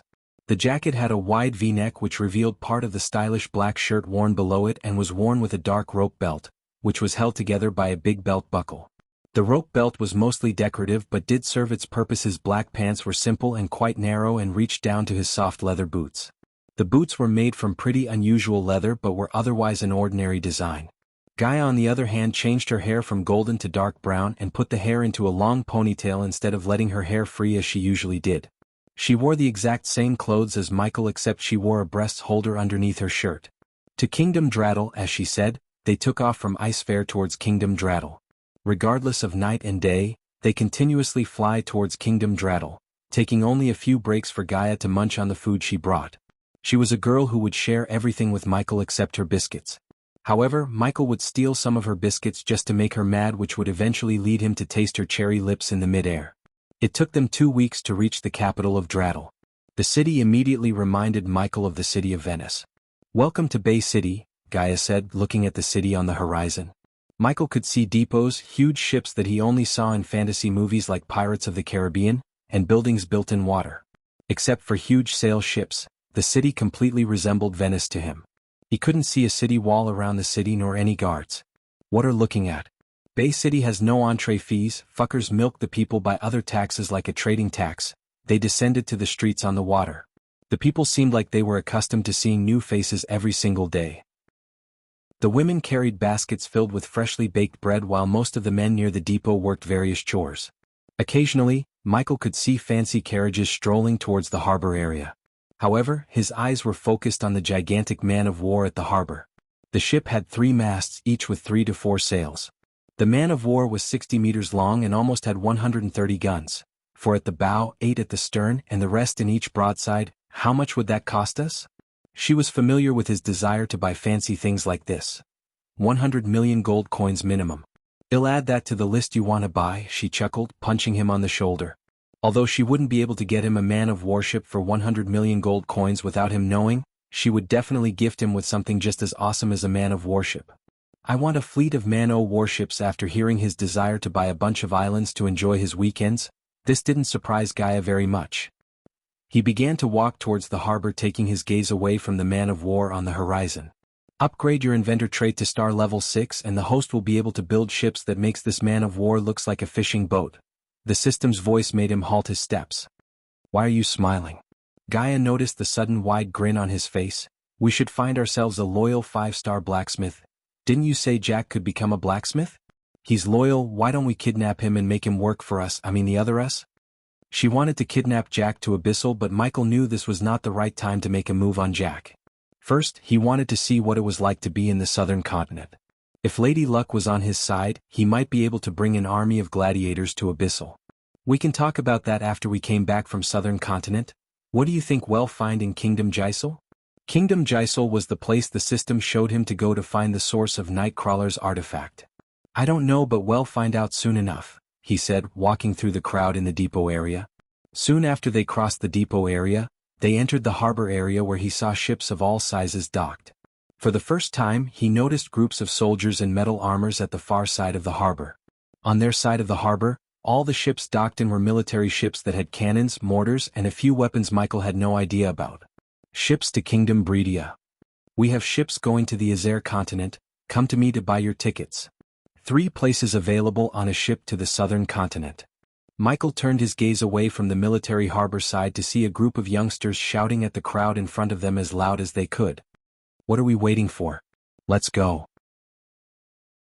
Chapter 221. Michael and Gaia approached the young boy who was shouting to get people on board a ship to the southern continent. "Greeting, young sir and young lady. Are you thinking about visiting the beautiful southern continent?" The boy quickly asked Michael and Gaia. You could say that. The boy's face brightened up to see potential customers. Then you come to the right place. I have 3 tickets to onboard Captain Lars' majestic warship, Striker. Let me tell you this, you'll find no safer ship to travel than the Striker, the boy said, placing his hand on the chest. He sounded so truthful, but Gaia knew he would say anything to sell the tickets. How much is a ticket? Just 100 gold coins. If you buy 2, it'll be 180 gold coins. You should buy them quickly, young sir. There aren't any other ships going to southern continent in this weather. Michael looked at Gaia as she nodded. The young boy grinned ear to ear. After he handed over the pouch containing 180 gold coins, the young boy just weighed it using his bare hands before putting it into his space ring. They were surprised to see a space ring in a young boy who wore nothing but rag tunics that had several holes in them. Again, they understood that this young boy might be working for someone influential and powerful around this part of the city. Otherwise, he couldn't have afforded to keep his space ring intact with his hand. Follow me, young sir, young lady. Instead of giving the tickets, the young boy gestured at them to follow him behind. Customers coming through, surprisingly they followed the young boy to the military side of the harbor where Michael saw armed soldiers patrolling. However, they didn't stop them but let them through, asking no questions. Soon they came before a galleon. The ship had a broad hull and a carved keel and figurehead of a sea dragon. The ship could easily reach the length of 50 m and was armed with 30 cannons. If Michael was to compare this ship to something he had previously seen, he would say this ship looks like the Black Pearl. Here you go. The young boy took out 2 silver coins from his space ring. He tossed each of the coins to Michael and Gaia. No spell casting on the ship, the young boy warned before running to sell the remaining ticket. You sure we can use arch energy in the southern continent? Gaia asked again. This was the 3rd time she had asked the same question since they left Ice Fair. However, he was unable to give her anything except a simple answer of yes. The system required him to actually reach the location where the arch energy would be cut off from their bodies before offering him the solution. Since the system assured him that he could afford the solution it would tell him, he wasn't afraid of reaching the southern continent, but rather he was excited. Ask this question again and he'll kick your snake butt. Let's see who's kicking whose butt. He had a bad feeling seeing her evil laughter, yet he threw his arm around her neck before pinching her rosy cheek. The wooden plank creaked as they walked. When they reached the upper deck of the ship, they were welcomed by the sight of the ship's crew preparing to leave the harbor. They took a second to notice Michael and Gaia before returning to their duties. They didn't wear any kind of armor or uniform but wore open shirts and linen trousers. The commonality between all of them was the cutlasses hanging on their waists and the smell of the sea. Move your asses, maggots. I need Striker cleaned and prepared. Fair, leave in the arbor soon as possible. Snap to it, lads. On a platform above the deck, a muscular man with a feather hat shouted at the crew standing near the rudder. In Michael's eyes, he looked like a typical pirate with a long dirty beard, a rum bottle in one hand and an eye patch. Do ye have the tickets? A skinny crew member with greasy blonde hair approached Michael and Gaia. Yeah, they showed the coins given to them by the young kid. Our mates, we have guests, cultivating guests. This one here looks like a genius o' some kind. Last looks fine too. Why don't you get the fuck out of my face and send someone else to show us where we'll be staying? The crews were stunned to see a gentle-looking girl speak the way she did. Har, I like that there one. The captain leaped from the rudder and landed right before them like he was trained in the circus. Ye be welcome aboard, cultivators. The captain tried to imitate a noble bow sarcastically. The captain likes them, the crew laughed. Where we be going, your cultivation be as jolly as shite. The captain stared at them from top to bottom before taking a long sip of his rum. Jolly equals good. I be Captain Lars and this here old matey o' mine be called Striker. Do what I say, and when I say and yell, reach southern continent alive. Try to use your fancy spells, air. I'll personally throw ye into the sea. Lars let out a burst of arch energy to reveal his core strengthening stage level 7 cultivation level. Trent air will show ye where ye'll be stayin'. Lars leaped again to reach the rudder again as the skinny crew member who's called Trent led Michael and Gaia to their rooms in the lower deck. We avenue to sleep at night, so don't do it so loudly. We won't complain if ye do to he. Trent laughed, fanning the flames of Michael's excitement. She expected Michael to open his mouth to say something, but she turned to see him licking his lips. He then winked at her as she couldn't help but roll her eyes. You wish, she flicked Michael's forehead. Why be the cultivators like yourselves going to the southern continent? Walking down the wooden stairs, Trent asked. To do business that's called none of your fucking business. Gaia was already annoyed by Michael's evil look, and Trent's question made her even more annoyed. Ye have some mouth, lass. I plan to take full advantage of it, Michael teased her, pinching her perfectly sculpted waist.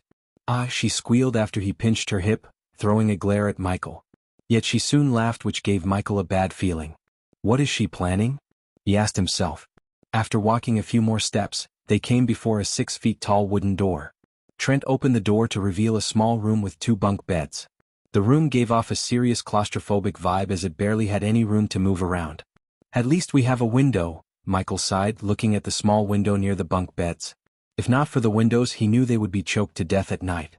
We won't be sleeping in nights anyway. Gaia entered the room, shoving Trent away. Michael couldn't help but undress her in his mind. Although he had a bad feeling, he ignored those feelings, imagining a steamy night with her. All right, lovebirds, we serve what we catch in a few hours. Trent left them in the room. Michael entered the room, lowering his head to avoid hitting the door frame. I call the top bed, she shouted, but when she was about to jump to the upper bed, he pulled her by her waist. Where are you going? Michael was lying on the bed and she was on top of him. The bed creaked as both of their noses rubbed each other. Let me go, she tried to wiggle herself out of his hold. Give me a kiss, Michael chuckled. His fingers were running around her smooth back. Winter, small room, sea view. What a perfect time. Gaia stopped trying to get out of his hold. No marriage, no me, she teased him by slowly running her fingers around his chest. You never told me what kind of marriage you want? Simple wedding or fancy wedding?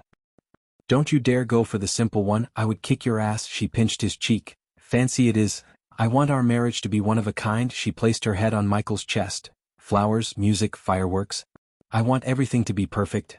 Everything will be more than perfect for my more than hot wife. The word wife made her blush and at the same time, put a beautiful smile on her face. Michael knew behind all that tough lady shell is a soft, beautiful girl hiding. Only in situations like this could he see that soft girl. If anyone asked if he plans to marry someone on Earth, his answer would have been a big no. However, now he couldn't wait to tie the knot. With her by his side, it felt magical. He couldn't even imagine a life without her. The same thing goes for her too. She wanted to be with him forever. Even if the entire world was against him, she would stand in front of him, not behind or beside, she would stand in front of him, shielding him from the world. Michael very well knew that this is just a calm before the upcoming storm. Therefore, he decided to enjoy every second of these peaceful moments. At this moment, no one except one knew the fate of the southern continent is going to be changed forever. As Michael thought, this chapter is just the calm before the storm. Get ready to come on a bumpy roller coaster ride from the Chapter 222, What are you thinking, Lars? It's not like this is your first time. Captain Lars was sitting in his captain's room, which was located directly under the rudder platform. He was talking to a glimmering gemstone at the center of his table. The table was a mess, as other than the glimmering gem, one could see various maps, papers, and metal pieces that seemed to have come from a broken cutlass. They do not seem like nobody cultivators. I don't want to get into trouble with them pesky guardians. Especially when I'm thinking about retiring from everything. Lars leaned back on his chair, taking a long sip from the rum bottle in his hand. The blue gemstone glimmered brightly. Don't worry, Lars. I investigated them, they are nobodies, they have no connections with guardians. Besides, you know my deal with them, I give them information and in return, they will turn a blind eye to my hobby. A thick voice of a male appeared from the gemstone. Lars began to rub his greasy beard before removing his hat to reveal his bald head. He put the hat on the table with a sigh. Then we make the transaction after we cross the void line. Don't approach us before. I'm not risking Stryker take any damage if that their scurvy dog decided to throw some fancy-ass spells. We are not amateurs, Lars. Just give us a sign when you want to make the transaction. Hey, forgot to mention, watch over for pirates. I heard they are attacking merchant ships quite often now. Let them come, I'll show them what this bad lad could do. Lars snickered as the gemstone began to lose its shine and eventually dimmed out completely. Somewhere else in the ocean, something gigantic was moving in the dark depths of the ocean. It was so deep in the ocean that no mortal could venture into it without exploding due to the high pressure. The deepest depth of the ocean only had glowing anemones for a light source. The moving object emitted unearthly vibrations that sent ripples across the deep ocean. One could vaguely see the structure of a warship thanks to the glowing anemones. Captain, that stinkin' Stryker be eatin' this here way. Inside a dark room in the gigantic object, a voice said. What good us attacking another ship would do? Another voice sounded tired and uninterested in attacking a ship. It's what we do, Captain, we be gentlemen o' fortune. Who knows how long we'll sleep this here time. So we must make the most out o' this. Gentlemen o' fortune equals pirates. I'm not the captain, Wiley. The captain be long dead, the voice said. Ye was the quartermaster when the captain died, that there makes ye the captain now. So do your captainly duty, captain. All right, send the word fare the men to prepare. Well, attack the striker when I give the order. The crew should use some fun before entering the long slumber. I want you to take me right here, right now. Gaia was slowly undressing, speaking in a seductive manner. She took off her winter coat, revealing the shirt she was wearing within. Michael dashed at her and lifted her off the ground to fasten the undressing process. Wake the fuck up, human. Suddenly Michael's body stopped moving as he heard a voice. The Gaia in her hand slowly disappeared into the light. He opened his eyes to realize that it was just a dream, a sweet dream. Couldn't you have waited just a little bit longer? I was just undressing you in my dream. Fucking pervert. She began to beat his chest like a drum, but she was careful not to fall into his hold again. There's nothing perverted about it, you're my girl, he laughed. And why are you waking up in the middle of the night? Go cultivate. He grabbed onto his blanket without any intention to give up. The sound of the waves, the cold breeze of the wind, and the small yet warm room gave his mind the peace to go for a long nap. Unless you want me to bath you in cold water, you'll get up. All right, I'm getting up, but this is better be good, snake. He rolled his eyes, finally letting go of his quilt. Good boy. She ruffled his head like he was a little boy before dragging him out of the door by his hand. So do you think the dream would come again? He teased her on his way to the upper deck. Fuck, human, what has gotten into you? She sounded annoyed yet amused at the same time. A cold winter, see, a beautiful girl who loves me in my bunk bed. You have no idea how much it would take a guy to control himself. She chuckled as they soon reached the upper deck. Michael expected to see crews running around the upper deck, making sure the ship stays in top condition, but to his surprise he saw no one. He stared at the rudder to see it automatically spinning like it was put on autopilot. Even in the captain's cabin, there were no lights on.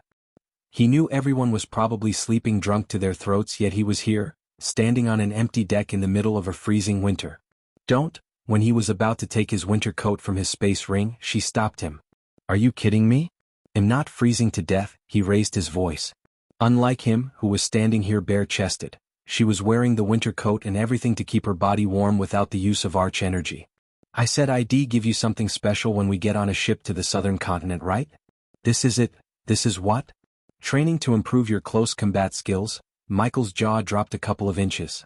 His eyes were full of disappointment. He seemed like a kid who got robbed of his Halloween candies. Even the system began to laugh inside his mind. He was not expecting this kind of physical activity. He had burned, but I was thinking, he sighed without finishing his sentence. He wanted to get mad at Gaia, but he couldn't, as he knew it was his fault for dreaming. She then slowly unmasked herself to show her real face, which made Michael's heart skip a beat. Raven black hair, perfect facial features, and a goddess-level hourglass figure, she was a beauty beyond words. He could stare at her all day, she was that beautiful. Miss Universes could hold a torch against her beauty. I've seen you fight and it's an embarrassment. Her words brought him back from staring at her beauty. Soon he frowned. Just a little motivation, she said, playing with her hair. Embarrassment, huh? Why don't we spar? Golden tiny light bolts emerged from his body, crackling around his body. He was ready to use lightning dash and teach her a lesson. Gaia immediately took a step back. She knew if he used his speed spell, it would be damn hard to land a hit on him, but she was expecting him to use this spell. You can't use any spells. That bitch Sadie didn't tell you everything about the first few rounds of the championship tournaments, did she? She asked. In the tournaments, there will be a round where you just have to fight. No arch energy, no spells, just good old-fashioned brawl. The crackles of lightning disappeared from Michael's body. He was absolutely positive to win a brawl if he could use the lightning dash. However, if he was unable to use his speed spell, he wasn't as confident as before. Without using lightning dash, he knew Gaia could beat him in a couple of seconds because he saw her fight. Her combat techniques and skills were far superior to the techniques he learned on Earth and inherited from Abra's. System, can you use the mentor function to boost my training? Yes. The system can activate the mentor function to speed up your learning process of new fighting technique as well as improve it for a price, of course. After getting the confirmation from the system, a small smile emerged on his face. If he could learn Gaia's fighting technique and perfect it with the help of the system, he would beat all the competitors at the tournament black and blue. On top of this, he was already thinking about a prototype that would ensure his victory. What do you want me to do? He asked. Just start with free weight training to shed all that shabby fat in your body. He was surprised because although he wasn't as toned as some magazine models, he was lean and had noticeable muscle definition. Any girl would love to see him naked but not Gaia. You're telling me this is fat? He asked, pointing at his six-packs. Meh, she waved off before flicking her wrist. The next moment, Michael saw numerous metal plates, logs, bags that looked freaking heavy, and a bunch of unknown things appeared on the deck. I got these from a muscle mountain I killed. We can use these to get you into shape. She kicked one of the metal balls towards Michael's direction. Remember, you can't use arch energy or any of your freaky things. Do this and he'll bunk with you every night after the training. Done? Michael did not need any motivation other than this. It was a damn good deal if anyone asked him. Chapter 223, Come on, move your ass. Ah, fuck. On the upper deck, Michael was carrying a 300 kilograms log on his shoulder and walking from one end of the ship to another through the knee-high snow on the floor.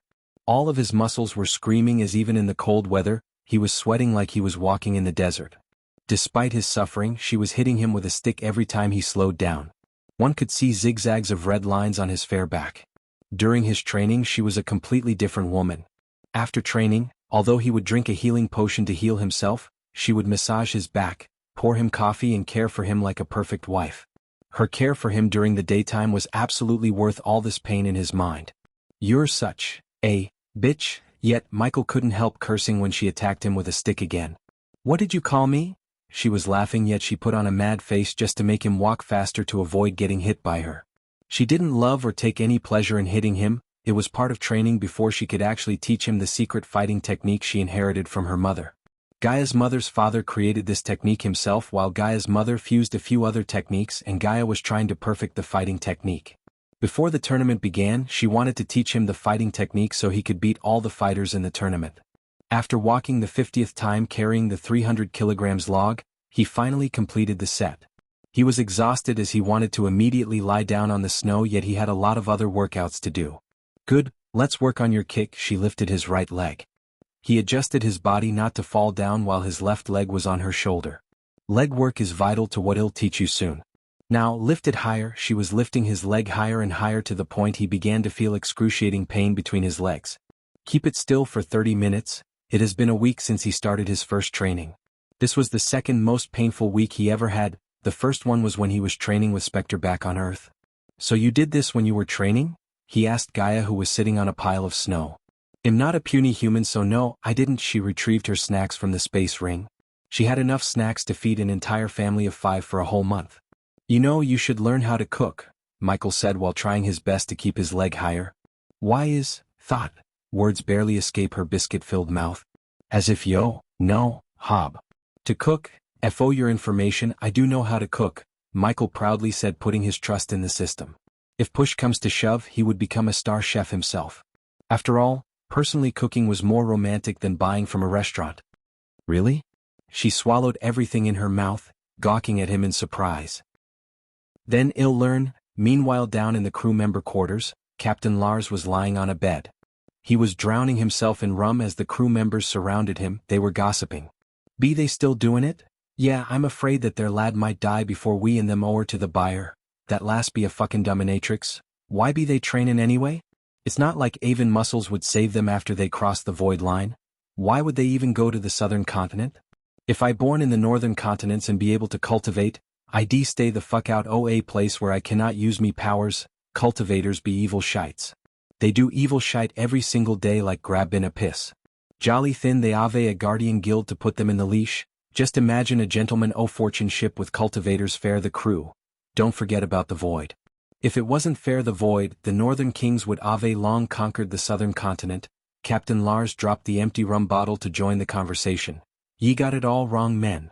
The void line isn't savon the southern continent from the northern continent, it's the other way around. The southerners make northerners look like a pissin' little child when it comes to doing evil shits. Slavery, constant massacres, piracy, organ trafficking, experiments on poor bastards, and a shite load o' other evil things. Oh, I forgot about the corruption. If ye have gold coins, ye can do anything and bribe anyone. Them senators be just pirates livin' on the land. Speakin' o' gentlemen o' fortune, Cap'n, I heard some powerful kingdoms in the R continent puttin' to the sky a naval unit to clean up the pirates. Licky aft on Pirate Cove said other continents might call these pirate destroyers. For a few moments, the crew quarters went into silence mode. Another reason for me to retire. I'm too old to deal with new shits, Lars sighed. Cap'n, what about us? After selling the two cultivators, well, split the gold and go our separate way. I'm planning to join a pirate crew. I always wanted to be a pirate. I'm going to the pirate cove and drink to death. I just want to travel. The crew started to discuss their future endeavors after selling Michael and Gaia to the one who called the buyer. The cultivators would lose their connection with arch-energy or any kind of energy after crossing the void line and become mortals like them. These crew would use this to sell them to the buyer. Neither the crew nor the Lars knew what would happen to those they sell, but they didn't care for them as much as they did for the gold coins. Meanwhile, in Penn Town, Noah's house was lit up brighter than usual. The house sparkled with various colored light stones. The house was decorated as the house was on Earth during Christmas time. The house was filled with laughter and happiness. Diana was sitting on the far end of the oak table, looking at her family and the countless delicacies on the table. A giant teddy bear-shaped cake took most of the space, while on the top of the number, one could see the number 22 made of sparkling material. The table was occupied by all the Winston family members, but it was the two sitting on Diana's left side and the one sitting on her right side at the table that got the most attention. The one sitting on Diana's left was a young girl in her mid-20s. She had raven black hair, a perfect jawline that made her extremely beautiful. Her hazel eyes scanned everything and everyone in the room calmly. A tiny black mole above her lip enhanced her beauty even further. Despite her calm look, she was the strongest in the room, core strengthening stage level 10. She was Noah's big sister, Rowena Winston, the holy maiden of Skyhall. The golden Babaru Norvin was jumping around the table, picking every delicacy he could before jumping onto Alicia's shoulder. Maisie was enjoying the fried turkey leg while trying to catch Norvin to pet. At the table, Natalia was laughing with a golden-haired youngster, Andrew Winston. He was completely cured after Michael gave him the antidote for the poison and healed the star pox. Imelda was running around, bringing more and more food to the table despite Butler Samuel's strong disagreement with her doing all the work that should be done by him. Imelda waved off Samuel as she came to Noah carrying a huge chunk of juicy golden meat slice. "Why am I not seeing an empty plate, birthday boy?" "Aunt, no," Noah shouted, but Imelda already put the slice of meat in his place, ruffling his hair playfully. "Take mine too." Sabrina used this opportunity to pass the slice of meat on her plate to his. Everyone laughed seeing Noah's helpless reaction. "Lady Diana, may I bring you another grilled fish?" Samuel asked. Diana was looking at her family, but one could see her mind was somewhere else. Except for Imelda, no one knew what she was thinking. Mom, Rowena placed her hand on Diana's shoulder. Yet Diana seemed not to have noticed Rowena or anyone else. She just kept staring at the 22 at the top of the cake. Lady Diana, while she was staring at the cake, a guard covered in snow entered the room. Only now, Diana's gaze turned away from the cake. Looking at the guard, she almost stood up. "Young Master Ghost has left the Sunrise Sect to enter seclusion, Lady Diana." No one knew where he went. The liveliness that appeared in her eyes vanished away after hearing the guard's words. Her eyes almost welled up, but she was able to control them from rolling out of her beautiful eyes. "It's my fault. I should have invited him back at the auction," Noah sighed. "It was either wait for him or save a village from a rogue cultivator, Noah." "I think you made the right choice," Alicia said. Her voice contained a tingle of coldness. "It's unfortunate. I wanted to thank him for saving me." Andrew shook his head. "And I wanted to save him for saving Mom and Sabi. Didn't you say he was at core formation level 3 when he's here? I wonder what kind of cultivation method he's using to break through this fast." Andrew spoke while many family members gasped in surprise. His cultivation speed was compared to Rowena herself. "Did you search everywhere?" Diana raised her voice. This day wasn't only Noah's birthday but also her other son, Dean's, also known as Ghost by the World. She wanted to see her son again on his birthday, yet the disappointment was turning into pointless anger inside her. Chapter 224, It's No One's Fault. Imelda raised her voice and turned her gaze towards the guard standing in the doorway. "Kim, take the day off." The guards left the dining hall after bowing in her direction. The joyous laughter vanished away as silence occupied the hall. "Is it true, young Master Noah, that young Master Ghost is a friend of House Kane? I heard from our spies that he has seen with Elder Walter at the auction house." Samuel changed the topic to make the hall lively again. A few sounds of gasps could be heard in the hall. Most of the family members knew how hard it is to establish a connection with any of the noble families in Royal Land, let alone becoming a friend of House Kane, one of the most powerful families in Royal Land. Then he made an enemy out of House Fisher and probably House Oswin too, Alicia snickered. Every pair of eyes landed on her, expecting an explanation for her statement. Diana's heart skipped a beat hearing her son has made an enemy out of two powerful families. If Noah pissed off any of the noble families, he had his family and guardians to protect him, but her other son had to face them alone. This made her motherly feelings to protect her son erupt in her heart. 2 decades ago, she utterly failed as a mother. She wanted to redeem herself, yet she wouldn't be able with Sky Hall in her way. Until Sky Hall exists, her son would always be in danger unless she never reveals the fact that Ghost is her own son. Neither her family nor Ghost was strong enough to take on the Sky Hall. She knew this, and this was the only thing keeping her from reuniting with her son. I heard he and the daughter of the second Oswin brother have some bad blood between them. Hence, he made an enemy out of House Oswin. What's her name? Andrews asked. Selena Oswin. Since he has reached the core formation stage, he would either fight Selena or her fiancé Alex Fisher. By allying with House Kane, the rival family of House Fisher, he is already on the bad side of House Fisher. Unless he loses to either of them, he would be in trouble with those families, Alicia explained. Do you think either of them can defeat him in the championship tournament? Natalia asked. Although Alicia didn't want to believe it, she thought either Selena or Alex would be able to defeat Ghost. In her mind, only Noah could defeat him among the same generation as Ghost. No. I saw each of them fight. They can't defeat him, said Noah, recalling the time when he fought with Ghost against the core formation beats inside the Nether Realm. If it wasn't for the stupid rule that guilds cannot compete in the championship tournaments, Brother Noah would have defeated him, Maisie said as many of the family members nodded in agreement. Rowena saw the uncertainty in Noah's eyes for the first time. Rowena trained with her little brother, and she could tell that even though Noah was at the body strengthening stage level 10, he could beat anyone below core formation level 5, yet he seemed uncertain about defeating a core formation level 3 cultivator. Diana heaved a sigh of relief, thanking the rules preventing the Guardian Guild from competing in the tournaments. The last thing she wanted was her 2 sons fighting each other. If they were to face Sky Hall in the future, her children must stand together rather than against each other. Noah, do you think you can defeat him if you fought him in the tournament? Rowena calmly asked. I'm not sure. I have a feeling that he hasn't shown the full extent of his power to the world yet. The tournament will be a good place to study him. If that's the case, I'm sure the Guardian Guild is already putting up a file on him. Places like the Guardian Guild don't like to deal with the unknown. What about Sky Hall? Sabrina asked while Rowena took a sip from her wine glass. Unless one reaches the fusion stage, Sky Hall wouldn't care. We have bigger fish to fry. Her face showed no expression, neither arrogance nor pride could be seen in her eyes. If Alicia was cold, Rowena was colder. However, she loved her family the most. If she had to choose between Sky Hall and her family, she would choose the latter in a heartbeat. When came to know about the assassination attempt on her sister and mother, she personally hunted down all the known associates of Giles and Jacobs without showing them a shred of mercy. I don't want any of you to fight with Ghost, Diana said. It didn't sound like a request but rather like an order. Noah saw her looking at him when she talked. He frowned because, in his mother's eyes, he saw something that's more than gratefulness of Ghost saving her and Sabrina. Allying with Ghost, a 5-star alchemist and a prodigy, is good for Winston family, Diana quickly said before her children started to doubt her. I agree with Aunt.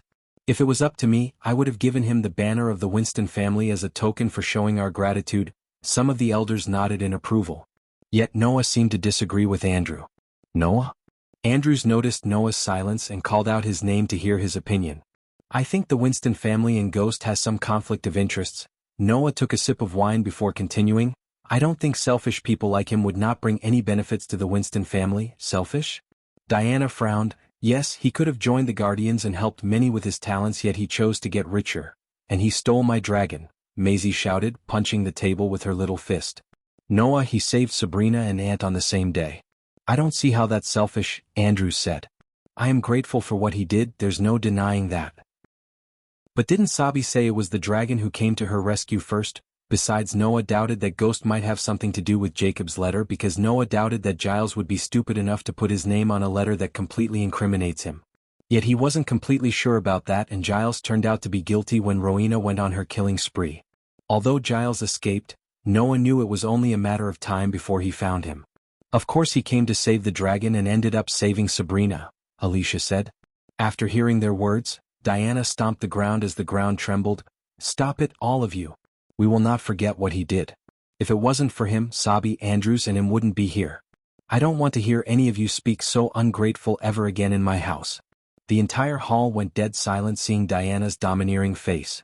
It wasn't often she would lose her cool like that.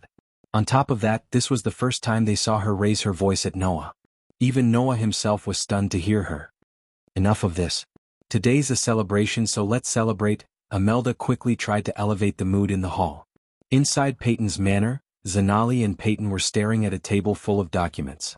So Connor lost him? Peyton creased her brows as Zanali shook her head. Ghost has been using teleportation scrolls to travel between kingdoms, Peyton. How could Connor follow him?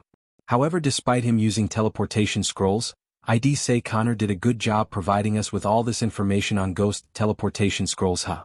I wonder where he is getting all those rare scrolls. Peyton rubbed her chin while Zanali put Michael's portrait next to the portrait of a question mark. Lucifer said he's giving the criminals 2 months. Ghost went into seclusion at the same time. Lucifer came just a few months after Ghost made his appearance at River Town. We don't know anything about him before he came to River Town. Zanali kept listing out facts to Peyton. Few days before Nightcrawler was killed by Lucifer, Ghost came to Flamefair. Zanali paused for a moment. Where are you going with this, Zanali? I think Ghost is working for Lucifer. Peyton just stared at all the documents at the table, pondering about what Zanali just said. Everything you said might be just a coincidence, but we can neither confirm it nor deny your doubt. I like your theory, we just need more solid proof. Peyton was desperate to find Lucifer so she could hunt him down. His accusation of them killing the nobles almost jeopardized the whole operation and brought down the wrath of a guardian captain. Allocate more resources to Connor and bring us the best teleportation expert in the guild. I want to know every move Ghost makes, as you wish. Also, I want to put a surveillance team around the Sunrise sect. Go ahead, but be careful. A soul refiner is living there. Zanali nodded with a smile. She then quickly stacked all the documents on the table neatly. Let me guess, you were invited to Noah's birthday party. Chapter 225. The forest surrounding the Sunrise sect was large, thick, and archaic. Its canopy was ruled by monstrous linden, purple cottonwood, and gigantic chestnut.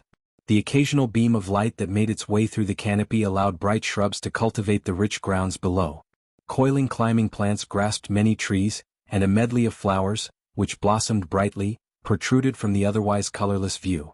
A variety of sounds, belonging mostly to vermin, filled the air and were out of sync with the trickling sounds of a gentle river stream.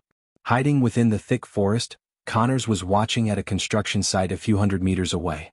He was wearing full white clothes to blend in with the snow in the forest. At the construction site, he could see several black uniformed disciples helping the construction workers.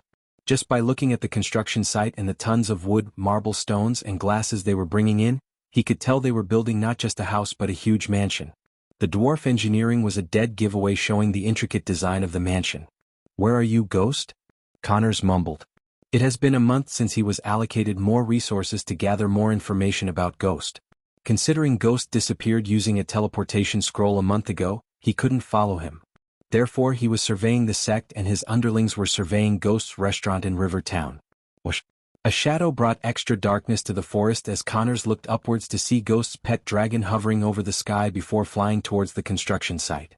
This was the third time he had seen the dragon, yet it always freaked him out regardless of its body-strengthening cultivation level. It wasn't a full-grown dragon yet. The dragon was almost 3 m long, almost the size of a full-grown horse. Bright scarlet-red eyes sat well within the dragon's rounded, scaled skull, which gave the creature a frightening-looking appearance. The dragon had crimson-red shiny scales that made the dragon look more majestic and noble. 2 small crystal growths sat atop its head, just above its thin, curved ears. Its nose was short and had 2 wide, slitted nostrils, and there were crystal growths on its chin. Several razor-sharp teeth poked out from the side of its mouth and gave a preview of the terror hiding inside. A wide neck ran down from its head and into a slender body. The top was covered in wide scales and a row of small tendrils runs down its spine. The dragon's belly was covered in radiant gray scales and shinier than the rest of its body. 4 slender limbs carried its body and allowed the creature to stand sturdy and elegantly. The most iconic feature of the dragon was its colossal wings that grew starting from just above its shoulders and ended at the end of its shoulder blades. The wings were bladed in structure. The skin of the wings seems to glow as if made from the fire itself, and armor-like scales grow on top of the wing's primary bones. Its graceful tail ended in a sharp arrowhead-shaped tip and was covered in the same scarlet-red scales as its body. How's the work going? The dragon's voice sent a chill running through Connor's spine, yet at the same time, it kindled his hunting spirit. He wanted to hunt down this creature and put its head on his wall. It would definitely increase his status among the other Guardian trainees in Operation Dawn. When Connor received Ghost as his target from Peyton, he was beyond excited because unlike Lucifer or any other targets on the list, Ghost seemed to be the most overrated yet easiest one in his eyes. The only drawback was Ghost's teleportation. Now, Peyton allocated more resources and a team of dedicated teleportation experts working on a rune that would track Ghost's activity even after he teleports. If he could gather enough evidence to neutralize Ghost, this would catapult his career through the roof. His family spent millions of gold coins to help his cultivation, otherwise he wouldn't have reached the core formation stage at just 27 years old. If he could become a full-fledged Guardian, he could earn what they spent in just a couple of years. As any Guardian, his life would be spending nights with countless beauties as well as attending balls organized by various noble families. Whoosh! The dragon flapped its wings, taking off from the ground. The heat radiated from its body melted the snow where it was standing a moment before. Connors quickly hid behind a chestnut tree. It was not the time for him to hunt this creature. Connors continued to watch the construction site as well as the female disciples who were bringing hot beverages to the workers through a rune-placed monocular. Crick. Suddenly, in his interest in checking out the female disciples, he ignored the sound coming from behind. Hey! Connors almost dropped the monocular as his body jerked when he heard the voice. He immediately turned back to see a golden-haired youngster staring back at him. On the ground, Connor saw a basket full of chestnuts as the golden-haired youngster unsheathed his sword. Jack Connors knew almost every single known associate of Ghost. So, he naturally recognized the golden-haired youngster as Jack, one of the most loyal lackeys of Ghost. What are you doing here? Jack saw spell scrolls, weird pieces of equipment lying around the white-clothed man. Jack couldn't see his face through the mask, yet his fully covered face only increased Jack's suspicion. Calm down, Connor let out a burst of arch energy showing his cultivation level. Who are you and what are you doing here? Jack shouted at Connors fearlessly. The image of Gaia and Ghost in his heart gave him the courage to face a core formation intruder. Connors was slightly surprised to see the fearless expression on Jack's face as he slowly stepped towards Jack. You sick bastard, are you spying on us? Jack took a step forward. Yes, Connors calmly said. Surrender peacefully, Jack threatened Connors. Unlike Michael or Gaia, Jack never had real-world battle experience. If he had, he would have called for help instead of asking Connors to surrender. If you come with me peacefully, I'll ask Sister Elia to go easy on you. Connors burst into laughter after hearing Jack's words. Jack creased his brows. Until now he didn't think to call for others. His devotion towards Gaia and Ghost gave him blind courage. Elia, the body-refining bitch of Ghost?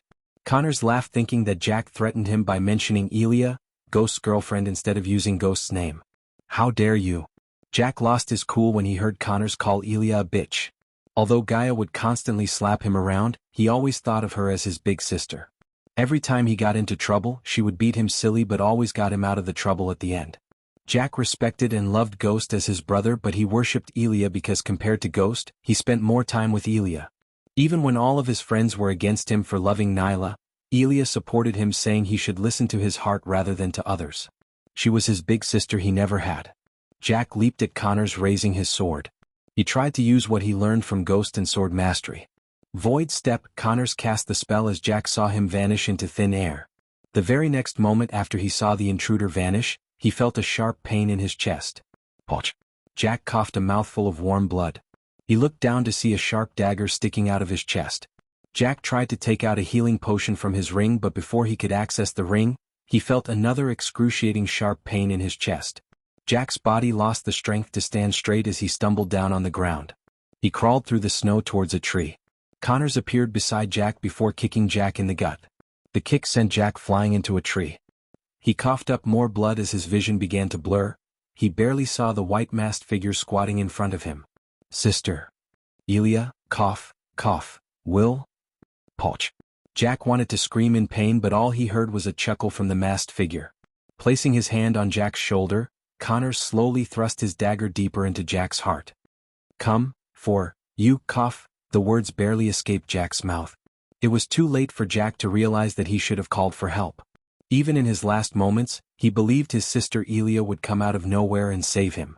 He refused to believe that he was dying. The snow below him turned red from the blood coming out of his wounds. "You were in the wrong place at the wrong time," Connor said, removing Jack's bloody hand from his chest. In his last moments, Jack felt the embroidered symbol on the masked figure's chest. Connor saw Jack close his eyes, but he could swear that he saw a tiny smile on the corner of Jack's bloody mouth.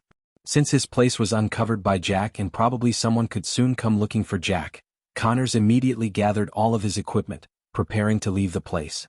Although he was dying, he didn't worry about his family because he knew Ghost and Sister Elia would look after them and avenge his death. An image of him getting slapped around by Gaia appeared in Jack's mind before everything turned into darkness. Chapter 226. It's been 33 days since we left the Draddle, Michael said, watching the cloudy night sky. Today was a rest day from his hellish training. He wanted to spend the day with Gaia peacefully, but she was unusually silent. She was standing on the edge of the ship, staring at the direction they came from. "What is it?" Michael came to her side to accompany her in staring at the dark sea. "I'm feeling something I've never felt before," she said. Her voice was quieter than usual. "It might be seasickness," Michael just shrugged. Surprisingly, she didn't laugh or give a reaction at all, she just kept staring at the horizon. "I can't describe this feeling, it's like someone's desperately calling me. Do you think something could have happened at the sect?" He shook his head. He made sure that his sect stays safe before leaving, but even after everything he did, it's far beyond his control if something still happened. For now, he wanted to get the artifact related to Nightcrawler's artifact as soon as possible. After that, he would revive the demon soul waiting back at the Abyssal. Instead of using words, Michael just wrapped his hand around her shoulder. She gently kissed his arm before resting her head on his shoulder. Having him beside her made her feel better. In a few more hours, Well crossed the void line. On top of her words, he could already feel the density of the arch energy gradually decreasing in the atmosphere. He took a long breath. After crossing the void line, it was up to the system to save their bacon. "The system will scan the atmosphere to create a solution in an hour," the system reassured Michael. The further they moved towards the invincible void line, the force of the wind increased significantly. His long gray long coat fluttered back in the wind along with his raven black hair. Approximately 2 hours later, Michael noticed a significant decrease in the snowfall. In the distant sky above the horizon, he could see a couple of glimmering stars in the sky. He was staring at the welcoming sight of the cloudless sky when he noticed an object floating in the sky. The system has scanned the atmosphere and found that something extraterrestrial is consuming the arch energy in the atmosphere around the southern continent. Michael entered the system after he heard the words. "Extraterrestrial? Can you identify what sort of alien we are dealing with?" "System's level is too low," he sighed, except the system's next words shocked him even more. "But the system recommends not to go search for the extraterrestrial being, at least the host is an immortal. I thought him the only alien in this world, but it seems I was wrong. What about the solution? If it's consuming all the arch energy?" His voice trailed off. "Although the extraterrestrial being is consuming the arch energy in the atmosphere, it's not void of arch energy. No cultivator or a magical beak could use the tiny amount of arch energy in the atmosphere, but you can," he finished the system's words. "Yes. So get ready to give the system 40,000 badass points to enable the energy extractor function. System version 3.0 host. Michael cultivation level. Core formation stage level 3 experience points. 5,000/400000 badass points. 92,000 skills and spells. Wind Blast LVL2 Responsive Shield LVL3 Environment Scanning LVL2 Ignitia, LVL2 Lightning Dash, LVL2 Energy Devour, LVL1 Death Range LVL2 Techniques. Swords of Destiny 90% Mastery Ring of Fire, 59% Mastery Serpent Maga, 80% Mastery Occupation. Core Disciple of Sunrise Sect, the Guardian of Sunrise Sect, Lord Lucifer of the Abyssal Status. Healthy Goals. Control the World, Rebuild the Order of Death Utility Function. Banker, LVL3, Ratio 1000 Gold Coins, 10 Badass Points, Runic Teleportation Wealth, 11 million Gold Special Trait, 5-star Alchemist, 3-star Inventor Subordinates, Gaia Warrior, Loyalty Level 100%, Raylene 5-star Chef, Loyalty Level 98%, Arya, Assassin, Loyalty Level 29%, Base of Operation, Sunrise Sect, the Abyssal 40,000. Geez, he sighed in his mind before asking more about this function. "So if I pay what you ask and enable the function, can I use my full cultivation power in the southern continent?" "No. You will be able to use your cultivation power 3 hours a day. Your chosen subordinate can use their cultivation power for 2 hours a day. You know what? I'm not even surprised. He knew there must be a catch when it comes to systems offers. Despite the time limit restriction, he had no other choice than enabling the function for 40,000 badass points. Stop pondering too much, host. It's not like you have any choice, the system snickered.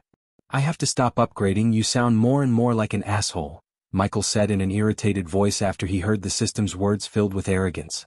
The system did not reply as it remained silent until he asked another question. So the function is upgradable or not? The next upgrade will let the host use your cultivation power for 5 hours and subordinates can use it for 4 hours, but you're too poor. Get me 200,000 badass points and then we'll talk. The system sounded more like Gaia. He could only deal one Gaia at a time, so he remained calm despite the system's tone. Alright, I'll buy the function. Wonderful. Was it so hard? You're being a jerk because I have to depend on you more to survive in the southern continent, aren't you? Michael was stunned for a moment to hear the system giggle. He could tell it's becoming more and more like a human being with time and level. He wondered how human-like it would be when he upgrades it again. A few moments after, the badass points decreased from 90,000 to 50,000. The system has successfully enabled the energy extractor function. The host can now choose a subordinate to share the energy extractor function with. Do I really have to spell the name? It's Gaia. Leave the system and place your hand on subordinate's forehead. Rather than Michael exiting the system, he was thrown out of the system as everything around him began to move. What an asshole of a system I have, he cursed the system in his mind. He then turned his gaze away from the object to Gaia. Her face was still dull. It was obvious she's still trying to figure out the reason for her bad feelings. This will cheer you up. Michael placed his hand on her forehead. She was about to ask a question when she felt a tingling sensation inside her head. Along with the tingling sensation, she was able to sense arch energy in the atmosphere as she was back on the northern continents. What? She let out a quick bark of laughter in shock. Her mouth kept opening and closing. How? I can use my cultivation power for 3 hours a day and you can use it for 2 hours? When Michael thought about it, the 3-hour time was not less but rather it was enough. By using spells, no one in the southern continent would be his match. Hence, there wouldn't be a need for using arch energy for 3 hours. He just had to find a way to travel without flying because flying was the only thing that could require him to use arch energy for more than 3 hours. We are gonna rule the southern continent. As Michael guessed, this made Gaia forget about the bad feeling and made her bounce in joy. He couldn't help smiling looking at her laugh. We still have to deal with the utmost caution, Gaia. What we are about to do will get every major power including the top heads of the Guardian Guild. They might not come looking for us in the southern continent as it would be equal to suicide. They will use every bit of their resources to watch our every step. Can't we just conquer the whole southern continent 3 hours a day? She rubbed her hands together, her eyes sparkled regardless of Michael's statement. We will conquer the southern continent, but I won't rush it. I don't think we can rule an entire continent just because we can use our cultivation power. As a princess, you know more about ruling than me. Yeah, you're right. She took a deep breath, controlling her excitement. It's not that simple. Let's just do what we always do first, Recon, he nodded. Why wage a war on a kingdom when you can just control its rulers? Said Michael with an evil grin. Michael wanted to be the shadow ruler of the southern continent by controlling every senate. According to Arya, in most of the kingdoms in the southern continent, the kingdom was ruled by the Senate instead of a king or a queen. The Senate was composed of 10 senators and 2 consuls who were elected by the senators. The 2 consuls had the most power in the Senate. They had control of the army and the treasury, the 2 of the most important bureaus. Arya also mentioned that only nobles could vote and stand as senator candidates. The more he heard about the southern continent, the more it felt like ancient Rome. The arena and the gladiators were already a dead giveaway, yet everything he heard from Arya strengthened his assumption. Ere ye be. We avenue crossed the void line, fair your information. They suddenly heard the voice of Captain Lars. They turned back to see him walking towards them along with a group of his crew. In Lars' eyes, Michael saw a tinge of pity. Gaia didn't look his eyes but the cutlass in his hand. She creased her brows. What do you plan to do with that cutlass in your hand, Captain? Lars didn't answer Gaia but looked at the distant sky as everyone saw a gigantic eagle soaring through the sky towards them. The eagle carried a steel cage that had just enough space for 2 people. Lars, my friend, suddenly a voice reverberated from the sky. Chapter 227. Michael looked up to see the eagle slowly descending from the sky. The steel cage was on top of the lower part of the eagle's body while two grown men were riding the eagle by standing above its shoulder. The two men were in their mid-30s and wearing a gold-embroidered toga. They reminded Michael of the ancient Roman noblemen.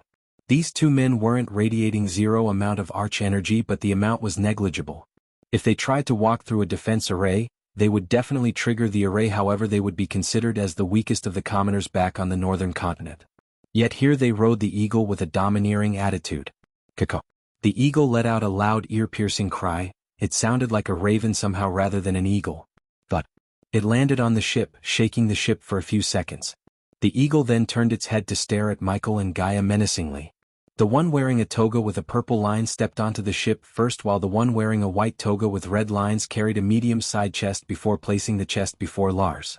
Trent, Lars signaled the greasy blonde crew member who welcomed Gaia and Michael to the ship when they first onboard Stryker. Until now, the two noblemen wearing toga did not even look at Michael or Gaia. Trent licked his lips walking towards the medium-sized chest. His skinny hands slightly trembled approaching the chest. When he opened the chest, his face brightened up due to the glistening gold and gemstones inside the chest. Even Michael's eyes sparkled looking at the rubies, diamonds, gold bricks and various colors of gemstones shining inside the chest. 3 million, as we agreed. The one wearing the toga with purple lines smiled at Lars. The crew behind Lars were looking at the chest full of goodies like starving dogs staring at the barbecue. Michael folded his arms, leaning back on the ship's foresail wooden beam. Gaia saw his face, totally calm and cool like nothing's going on here. Only his eyes were occasionally gawking at the chest full of goodies. Okay guys, what's the plan here? Finally, Michael opened his mouth after Trent closed the chest. Why don't you two piggies save us the trouble and get yourselves into the cage? The one with the red line toga waved off at them without even looking at them in the eyes. However, the one with the purple line toga who also had a bald head turned his gaze at Gaia. His blue eyes scanned Gaia from her head to toe. I heard cultivating women are way better than our southern ladies, but it seems like I heard wrong. He shook his head disappointingly. That was a big mistake, Michael mumbled as he could already feel a cold killing intent. It wasn't much about what he said but the way he said it. She hated being compared to other girls and he just compared her with northern ladies, a big fucking mistake. Yet she remained silent. Ye erd the man, Trent shouted at them. Michael saw no fear in Trent's eyes, the fear he saw when he first met him. One didn't need a genius to figure out that the reason for Trent and every crew member's newfound courage is that Michael and Gaia lost their ability to cast spells. We be sellin' ye daft dumb, Trent laughed along with his crew members. We can see that. The calm look on his face began to disturb Lars. After exchanging pleasantries with Lars, the one wearing red lines toga turned his gaze towards Michael and Gaia. Don't make me drag you into the cage, piggies. The scar running across his face made his warning even more menacing. Michael was still dazed, thinking why these southerners looked like Romans of the ancient time back on Earth. He was making connections in his head that he failed to notice the crew members, including taking their cutlasses out of their sheaths. You should know that even without the arch energy we can fuck you up, Gaia cracked her knuckles.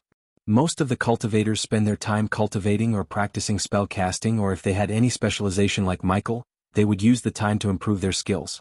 Most of them wouldn't come to the southern continent, therefore, they didn't have to think about what they would do without arch energy.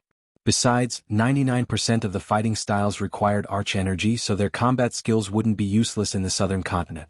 However, Serpent Maga was not one of those fighting styles. Only 4 people in the world could use Serpent Maga: Gaia, Gaia's father, Zanali and Michael. Among them, with the help of the system's mentor function, he was perfecting the fighting style to unlock its maximum deadliness. After 30 days of training, he was at the point where he could survive a fight with Gaia for more than 5 minutes, taking less beating from her and landing several blows to her. The girl got teeth. I will look forward to opening her up. Michael was surprised. There was no lust in his eyes but something evil. He had seen this evil before. It was the same look a notorious mad scientist who tried to find a cure for a brain tumor back on Earth. The scientist's cause was noble, except he was kidnapping people and doing all kinds of horrible experiments on them until he kidnapped a wealthy person's daughter and ended up getting assassinated by Michael himself. This tog-wearing man had the same look in his eyes as the mad scientist once had. Though unlike on Earth, Michael wasn't disgusted by this look, he felt curious. This time he wanted to kidnap the evil scientist and interrogate him so he could exploit the tog-wearing southerner. Boom. Poch. Poch. Just when Michael was about to really use his Serpent Maga on these poor crew members, the 2 Roman-looking guys exploded into a bloody mist. It took them a few seconds to realize what just happened. Pirates! Captain Lars screamed as Michael turned back to see a huge ship leaping out of the water like a whale. Seeing the ship that emerged from the underwater, Michael took a few steps backward in fear. He had seen the ship before, the Flying Dutchman. The ship floating a few hundred meters away from him looked very similar to the Flying Dutchman in the Pirates of the Caribbean movies. Boom, boom, boom. 3 loud booming sounds reverberated the calm sea. The Eagle was still in shock, but before it could even react, the iron cannonballs fired by the pirate ship turned the Eagle into the third red mist of the day. It's the Silent Reaper. Lars screamed again, rushing to the rudder. Michael and Gaia leaped out of the place where they were standing to avoid being hit by the cannonballs. Boom, boom, boom. Get the cannons ready to fire. Lars shouted, "Oh my God, oh my God, oh my God, God saves us. Please God, I don't want to die."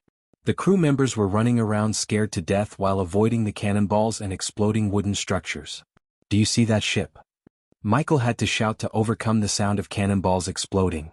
"Yeah, it's hard to miss," Gaia replied. They still didn't use arch energy to save time.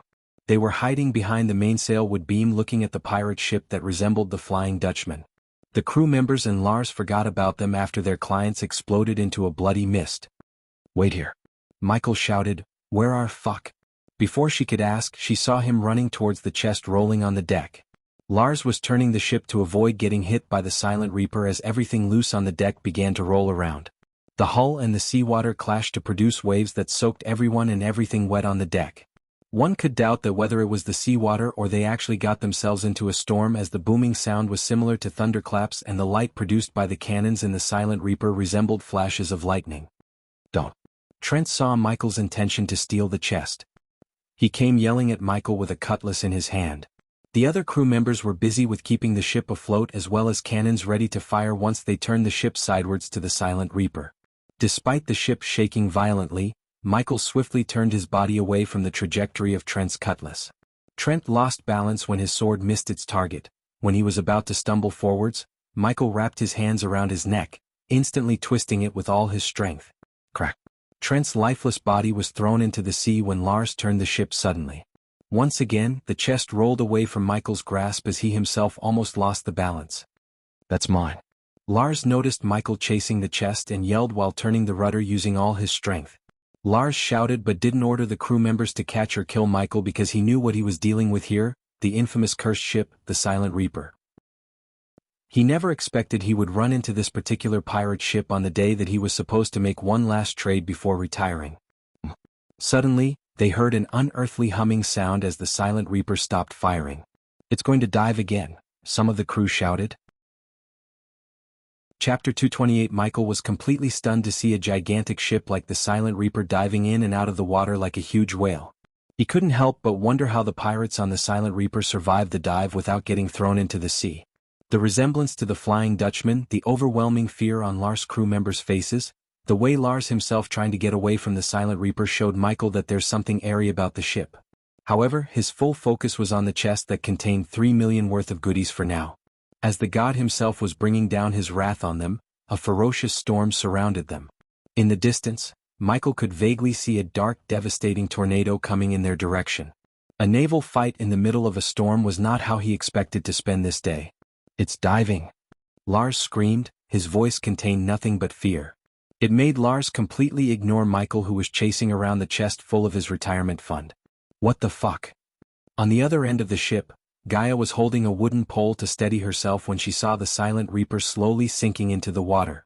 What kind of ship could jump in and out of the sea? She thought. "Captain, get us away from that ghost ship." The momentarily pause of not getting attacked by the Silent Reaper made the crew members take a breath. They shouted at Lars to save them. "Got ya!" The moment the ship stopped violently shaking, Michael grabbed the chest. "Stop him. That's ours." Boom. Just when some of the crew members were shouting at Michael for grabbing the chest, another loud booming sound reverberated the sea. The ship began to vibrate. As soon the vibration turned into violent shakes. Bush. The next moment, the Silent Reaper jumped out of the sea just a couple of meters away from them. The seawater displaced by the Silent Reaper drenched and even threw some of the crew members out of the ship. The Silent Reaper cast a huge dark shadow over the striker. Due to its enormous size, the striker looked so weak and tiny in front of it. The figurehead of a reaper holding a scythe looked down on everyone on the striker as they all lost their courage to fight. In this close, they all knew the silent reaper could fire some of its front cannons to completely destroy them without even giving them a chance to escape. Only Michael stared at the silent reaper with curiosity and wonder without showing any fear on his face. "This is perfect," he mumbled, staring at the figurehead of the reaper holding a scythe. The dark grayish sails, the black hull, and its almost 200 feet length made his eyes sparkle. Already in his mind, he started to imagine captaining the silent reaper, living a pirate life. He ignored the worn-out-looking hull, the rust-covered cannons poking through the hull, and the ship's old condition itself. All he had in his mind was becoming the captain of the silent reaper. The ship instantly stole his heart. "Surrender or die, soon," a deep voice sounded from the silent reaper. It felt like the ship itself was talking to them as the crew dropped the cutlasses. They had no courage to fight against the silent reaper. Soon after they all dropped their weapons, the silent reaper slowly turned sidewards, revealing its 25 broadside cannons that could obliterate the strike in one go. The striker was small for Michael to get a look at the crew of the silent reaper. While he was craning his head, a plank was thrown to the striker from the silent reaper. Firewall activated. Blocking telepathic attack from the silent reaper. Michael suddenly heard the system's warnings inside his head. The warnings made sense. The Lars crew were so quick to give up all their hope and courage, now Michael knew why. Something from the silent reaper had terrified them, just like his fear toxin, except the silent reaper seemed to be meddling with minds telepathically. Michael quickly turned his gaze away from the ship top Gaia. There was indeed fear in her eyes, but she didn't look pale or terrified like the rest of the crew. "System, can you block the silent reaper from playing with Gaia's mind? Subordinate Gaia has enough mental strength to fight off the telepathic signals coming from the silent reaper." "Fuck my luck," Lars mumbled before walking the plant to the silent reaper. Although he seemed less affected by the silent reaper, he was definitely not Captain Lars that Michael met before. One by one the crew members began to follow Captain Lars. "Let's go," Michael waved at Gaia. "What the fuck just happened?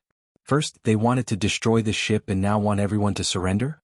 And did you notice how miserable the crew became after that weird voice sounded from the ship?" She rapidly fired questions at Michael. "Come on, let's go." Gaia was slightly surprised to see the excitement on his face. He looked like a kid who's going to his favorite place.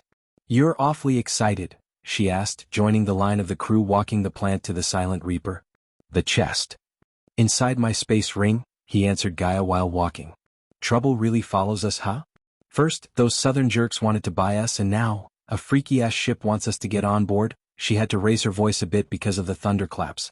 Also, they had to walk carefully as the storm was powerful enough to push them down into the sea from the wood plank they were walking on. "I need to cut this freaking hair." Michael cursed his shoulder-length hair when it became wet and flew across his eyes, blocking his vision. In a battle, if his hair blacked his vision even for a split second, he would die. He would be a laughingstock if he died because of his long hair. "Move faster." Michael almost pushed the one walking in front of him. He wanted to get the view of the silent repier's crew because he really wondered whether he would meet Davy Jones himself or not. A few minutes later, Michael finally saw the crew he was waiting for.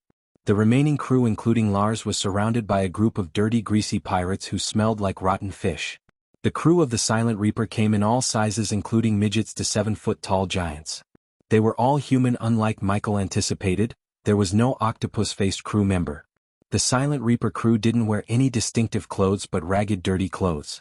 "I had to say, I'm kinda disappointed," Michael said to himself.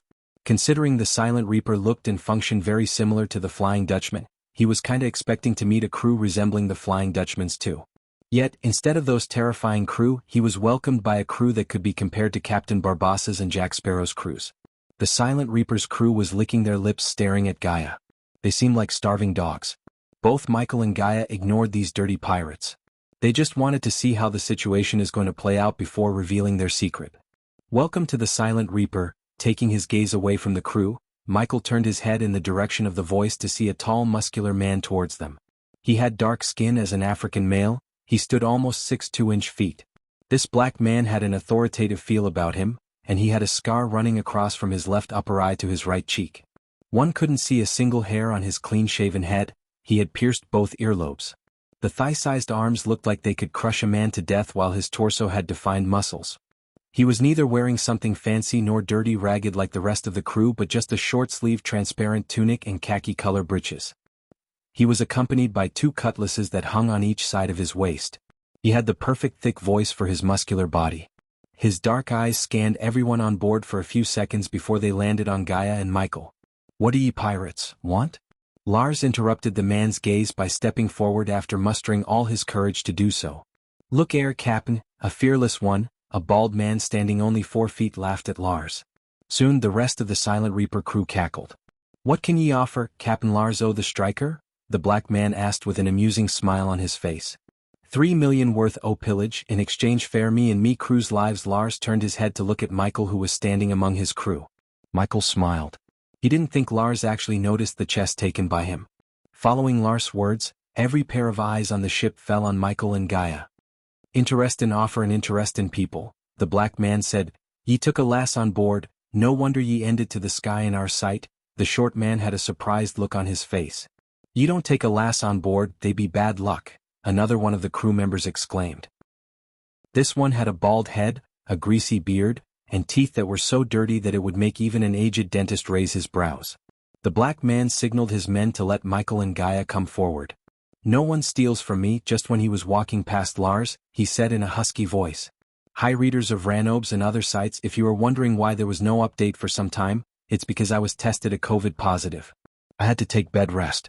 Always check Web Novel for my announcements as I explained about my condition and update schedule in Web Novel. However, now I'm 90% recovered thanks to everyone's wishes. He'll start updating regularly as I used to. Again, I'm sorry for not letting you all know about everything earlier." Chapter 229. While the Silent Reaper was engaged in a battle with the Striker, Gibson was snoring regardless of the loud cannon exploding sounds on his tiny little bed that barely had enough space to support his whole body. One could see a couple of empty rum bottles on his hairy chest. His once first body now turned flabby, fat covered most of his muscles. A particularly notable feature was his missing limb. He lost his right leg when he was serving under Her Majesty many years ago. At that time he wouldn't even have imagined a pirate life, yet here he is, sleeping in a pirate ship. Chap. He slapped his own cheek in sleep to find a peanut stuck in his bushy sideburns. The empty rum bottle on his chest reflected a round face with a softly shaped jaw, a straight nose and 2 sleepy brown eyes. His medium-length hair was all over the place as some of the strands were running into his mouth. Boom, boom, boom. What now? Finally Gibson couldn't take any more of violent shakes or the loud booming sound. He picked his body from the bed before fitting the wooden leg to substitute his lack of right leg. "Even a curse couldn't cure the hangover of mine, hee," Gibson chuckled, throwing away his empty rum bottles. He then picked a small leather drinking pouch. "Thank God," he smiled, seeing that there's still some rum left in the pouch. Pouch. On top of his hangover, the shaking ship made walking in a straight line pain in the butt. While he was stumbling forwards, a broken splinter of wood exploded from the hull and stabbed him in his shoulder. One would expect him to scream or at least flinch, but he didn't even notice the 6-inch splinter sticking out of his shoulder. "We are cursed, yet here we are, destroying who knows what," Gibson mumbled, taking a short sip from his leather pouch. None of the crew, including the current Captain Bull, knew the full extent of the curse. The curse stripped away their sense of touch, smell, pain, and touch.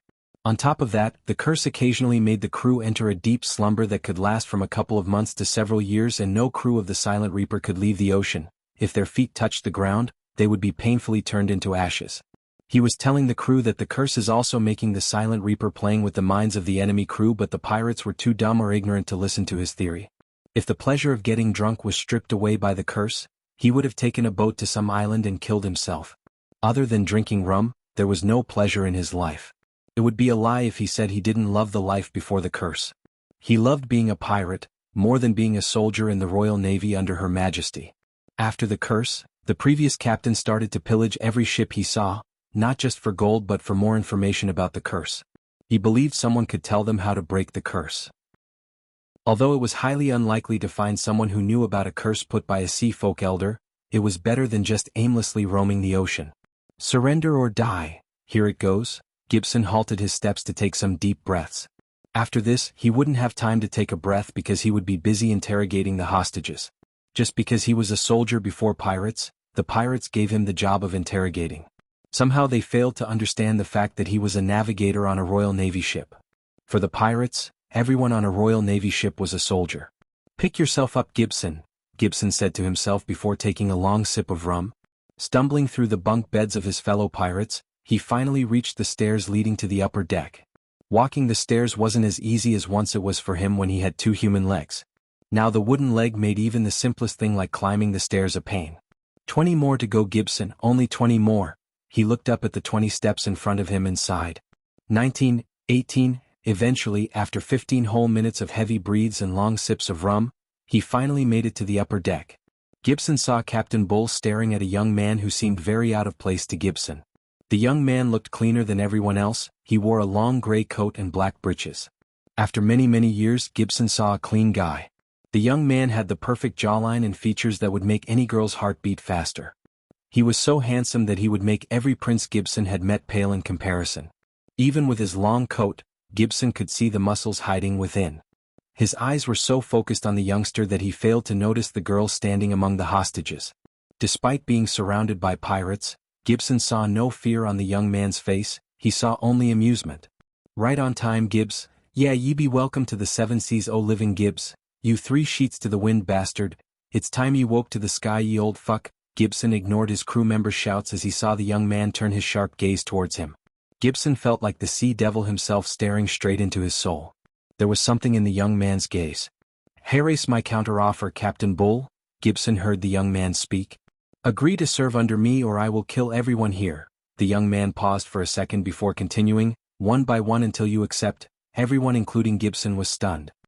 He was surrounded by 60 pirates and one monstrous-looking Captain Bull. Ha! It took the pirates a couple of seconds before bursting into laughter. Even normally serious Captain Bull chuckled in amusement after the young man's words. Not only the crew but some of the less affected hostages had a smirk on their faces. "Now that there ye ave a comedian and 3 million worth o' pillage, can ye let us go?" After the laughter died down, Lars opened his mouth. Because of Lars' strong mental power, he was far less affected by the Silent Reaper than the rest of his crew. Captain Bull, however, didn't answer Lars, he just stared at the young man. Gibson limped to the side to lean on a wall to see what's going to happen.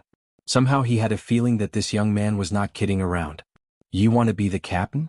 Bull asked as Gibson saw the young man nodded. "Ye're that lads, ye want to be the captain o' our cursed Silent Reaper. Stop wasting my time, Bull. Fall in line along with your crew or I'll kill you first to make a statement."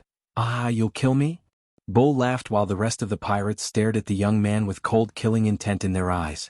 "All right, I'll let ye try." Bull took out his 2 cutlasses. The crew quickly cleared the center of the stage for Captain Bull to kill the young man. "Give him a sword," Bull said to the short man, but he saw the young man shake his head walking towards the center of the deck. Every pirate and hostage on the ship stared at Michael like he was the stupidest person they had ever met. By comparing their body alone they could tell that Bull could snap the young man in half. If he had taken the weapon he would have at least had a fighting chance, but now he seemed like dead meat in their eyes. "No need." The young man stood a few meters away from Captain Bull without a weapon in his hand. "What is he doing?" Gibson asked himself, looking at the young man. "Are you gonna stand there all day?" Bull was provoked by his words and the careless look on his face. He clenched his 2 cutlasses tightly to leap at the young man. The pirates and the hostages were expecting a gory beatdown when they saw the young man calmly raise his hand. ZZZZRR. Boom. The next moment, they were stunned beyond words to see a thick bolt of golden lightning shoot out of the young man's hand. In a blink of an eye, the lightning bolt went straight through Captain Bull's head as his head exploded into a red mist. He cast spell. Gibson's body went rigid while many people lost control over their bladders. They were scared shitless. For a long couple of seconds, they just stared at the headless body of Bull wandering around on the deck without uttering a word or moving a muscle. It wasn't a long fight with fancy moves. In fact, the fight didn't even last for more than a couple of seconds. From Bull raising his cutlasses to his head exploring happened so quickly. What shocked everyone more than Captain Bull's death was the lightning bolt shot out from his hand. They wanted to find another explanation except they simply couldn't. How did he cast a spell inside the void line? This was the question that ran inside the minds of many. C.A.P. Words barely escaped from some of the loyal pirates. It had been a long time since the pirates felt fear. While they were about to raise their cutlasses, Gibson heard the young man spoke again. "I can break your curse." Chapter 230. With one swift jump, Michael landed on the wooden edge before the ship's rudder. He balanced himself like a professional rope walker. The very next moment, Gibson saw another figure landing on the edge just beside the young man. The girl's black hair beautifully fluttered in the wind while the flashes of lightning revealed her perfect hourglass structure to every single one of them. The girl made the pirates even more terrified because the pirates think that if a girl comes on board a ship, it's bad luck for all of them. They were still in shock when Gibson saw the young man started talking.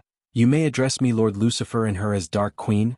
The name Dark Queen somewhat felt weird, yet the reason Michael chose the name was that it would be more suitable and badass in the future when he actually has an army of soldiers under his command.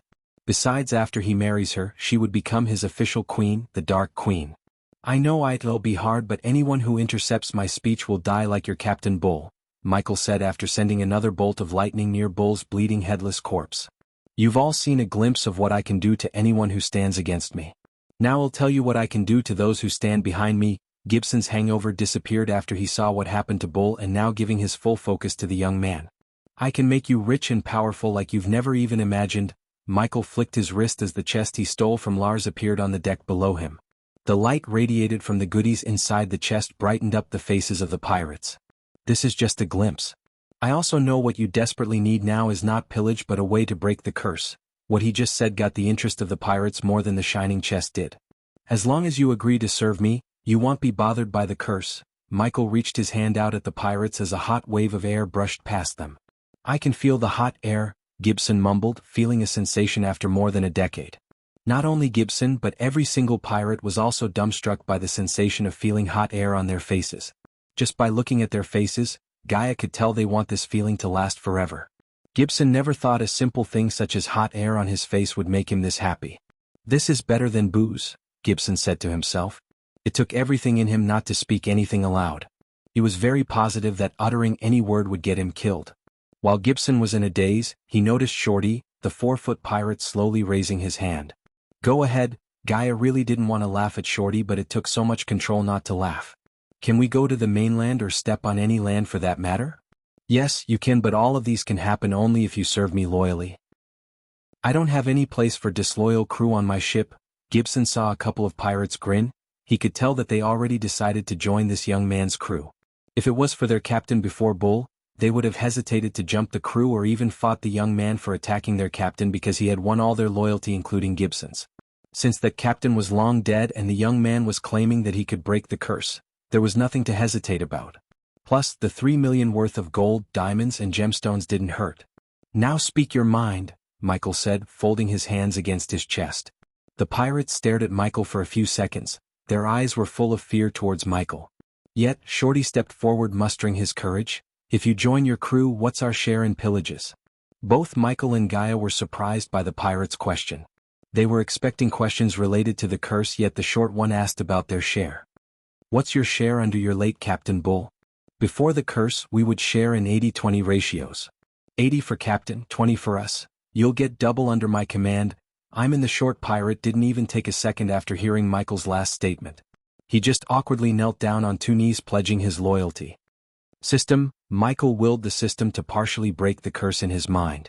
The next moment, Gibson saw a bright light beam coming out of the young man's hand. The light beam reached Shorty as his face began to show a cocktail of emotions. Soon, tears began to roll out of his eyes. "I can feel again the air, the smell of the sea." "Step aside, Shorty." Gaia waved her hand as Shorty was moved aside by a gust of wind. "You have 10 seconds to decide your next move." Michael's voice was cold rather than calm. In a short time, the pirates would be the ones getting the most out of this deal. Therefore, if they hesitated even after he explained everything he could do for them, he would kill every single one of them except Shorty. "Yeah, fuck it." Gibson limped towards the young man. His old instincts told him that following the young man would be the best choice he could make in his life. Gibson saw a slight smile energy on the young man's face when he stepped forward. "Captain. Lord Lucifer." Following Gibson, every single pirate on the deck awkwardly bent their knees, pledging their loyalty to Michael. As before, the light beam shot out from his hand, but this time, it enveloped all the pirates in a bubble before vanishing from the sight. When the bubble disappeared, the pirates began to cry like little children. They were slapping themselves, pinching themselves as well as tasting the salt water on the deck. It was acceptable in Michael's eyes. After all, they never felt sensations like this in years. He gave them the time to enjoy the moment. Tinkering with the curse did come with a cost, as they lost the Silent Reaper's ability to terrify the hostile crews. According to the system, that was a byproduct of the curse, and by removing the curse partially, Michael also removed that ability. He knew it was a necessary sacrifice to earn their loyalty, so it was worth the trade. Now I have to deal with you guys. Michael turned his gaze towards Lars and his crew members who were standing still in fear and shock. Some of them even peed in their pants, imagining what might happen to them. Let us go, Lars stuttered in fear. With the ability to cast spells inside the void line, Lars knew these two would be a god and goddess in the southern continent. No matter how powerful the Spartan army was, Lars knew a couple of spells could easily decimate them. Let you go? Ah, Michael chuckled. The pirate stood up with newfound loyalty towards Michael. You fucker wanted to sell us. Gaia's voice was cold. Tell us who your contact was and he'll kill you quickly. Lars' mouth kept opening and closing. To be honest, he only talked with the buyer through the communication stone. The two who came riding an eagle were just the subordinates of the buyer. They never told Lars their names or where they were from. You don't know? Michael could tell that Lars had no idea about the two tog-wearing southerners by looking at his eyes. Michael disappointedly shook his head before nodding at Gaia. Poison grasp, she uttered the words, pointing her finger at Lars and his men as a green mist began to form out from thin air. The green mist soon transformed into itself a giant hand. The giant hand then swooped the group from the floor. Wow, what is this? How can they cast spells? New captain and his girlfriend is awesome. Oh my god, including Gibson, every single pirate was in awe. They were speechless as Lars and his men struggled against the hold of the green giant mist hand. Gaia pointed her fingers at the sky as the green hand ascended from the floor with the men. Inferno, she fired a spark of fire at the green mist. No! Lars and his men screamed. The poison already seeped into their bodies, making them cough out blood. When the fire spark hit the green mist, it instantly caught fire. Soon the green mist exploded, lighting up the night's stormy sky. Their blood rained down on the pirates, making the scene horrifying. She demonstrated what she could do to inflict fear in the hearts of the pirates. Michael just stared at the sky where the group exploded. He knew with cultivation power he could do anything in the southern continent, but rather using his 3-hour power to attack the kingdoms, he wanted to forge alliances with the senates. Controlling the Senate from the shadows seemed to be the best way to go. I had a fever when I wrote this chapter, so please forgive me if you see any typos or errors. I barely got myself up to write. There might not be a chapter released tomorrow as my doctor said to take a day off. Chapter 231, Where Am I? Michael opened his eyes to be welcomed by a blood-red sky. He was floating in the air, but no matter how hard he tried to wiggle his body, he was unable to. System, he called out for the system, yet there was no response. He couldn't feel the system in his soul anymore. Am I dreaming? He took a deep breath, calming his mind. The last thing he remembers was kissing Gaia goodnight. Boom. Suddenly an ear-piercing vibration reverberated the blood-red sky. Along with the vibrations, he was able to regain control over his body. Still floating in the middle of the sky, he looked around to see nothing but barren land filled with dark smoke. There were no life signs, the sky was blood-red, the atmosphere was dark and gloomy. He felt like he stepped into a post-apocalyptic world. While he was staring at his surroundings, he saw a woman and 2 little children. They looked exhausted beyond words as the woman seemed to be walking using her last bit of strength. The 2 children in her hand barely had any flesh, they were just skin and bones. As he was watching them, they stumbled down on the ground. He tried to move his body, but he couldn't. The very next moment, the scenery in front of him changed. After the scenery changed, he wasn't floating in the sky above a barren land. On the contrary, he was floating in a place that seemed to be a city. The sky was still blood-red, and although he could see humans walking down on the streets, they weren't much better than the woman he saw earlier. They were all extremely skinny, in their eyes there was no life. They seemed like zombies who had no desire to live anymore. Looking from above, these people resemble ants as they were obediently walking in a straight line. After staring at the people for a while, he looked at all the buildings which seemed to be made of red cement. When he looked closer, he saw glimmering runes on the buildings. The more he observed the place, the more he doubted that this was just a dream. He was about to call the system again when he noticed a couple of people walking in the line drop dead in a blink of an eye. He expected the people to react to the people before them dropping dead, yet they walked past the dead bodies as nothing happened. Michael was unable to find a logical explanation for everything he had seen in this weird place. Surprisingly, Michael saw hooded figures covered in blue robes descending from the sky. "Hey!" he shouted at them, yet they didn't seem to hear or notice Michael. The hooded figures landed beside the dead bodies. 2005 dead today so far. Yesterday I had burned 4,000 bodies. Their words made Michael frown. This doesn't seem very dreamy to me, he mumbled. The two hooded figures then waved their hands as crimson-red flames engulfed the dead bodies on the ground. The scenery changed again as now he was floating in the sky above a large circular stage. The stage was occupied by more hooded figures he saw before, children of various ages and more skinny people. Except for the hooded figures, the others were chained and brought to their knees. Stealing is forbidden and it's a crime punishable by death. Michael turned his head towards the voice's direction to see a hooded figure holding a long scythe. Before the chained man in front of the hooded figure could react, the scythe cleaved his head right off his shoulders. Skipping the line is forbidden and it's a crime punishable by death, another voice followed by beheading. Praying to sun god is forbidden and it's a crime punishable by death. Attempting to cultivate is forbidden and it's a crime punishable by death. Using arch energy is forbidden and it's a crime punishable by death. Michael heard the hooded figures on the stage exclaim before they behead the people regardless of their gender. The hooded figures showed no mercy at all. Some crimes like stealing and skipping the line were hardly punishable by death, yet the hooded figures cleaved their heads off for these pitiful crimes. The scenery changed again and again and again. One time he saw a lifeless airy forest, the other time he saw people fight like animals for a water puddle. He also saw a 7-foot hooded figure drop a nuke in a city. Michael lost count of the sceneries he saw. After everything he had seen, he was sure this world had already turned into hell if it's not already the actual hell and the hooded figures were the demons. The real question was why and how is he seeing all this? Suddenly everything around him turned dark as someone switched off the lights around him. This is what's going to happen if you fail to conquer this world, Michael. Suddenly a gentle soothing voice reverberated in the dark space. Who are you? And where am I? What you've seen is the Elon continent in 400 years from your current time. The voice didn't answer Michael's first question but answered the latter. The future? Michael was stunned as the voice continued. The events you saw are just some glimpses of the result of your failure, the voice said. Although Michael wanted to stay calm and think rationally, what was happening to him was beyond rational. You have the ultimate power in your hand, use it to reshape the world before the world is engulfed by the evil, by ultimate power. He felt like the voice was talking about the system. The thought of innocents dying in your war to conquer this world is holding you back from achieving your true potential and reaching your goals. After everything I showed you, it's time for you to shed all your hesitations. Be the dark god you meant to be. After the voice spoke these words, the scenery once again changed. Human, are you all right? Michael was standing straight up on his bed, sweating bullets. He turned to see Gaia's concerned face. You were having nightmares, she said, gently wiping the sweat off his face with her nightgown.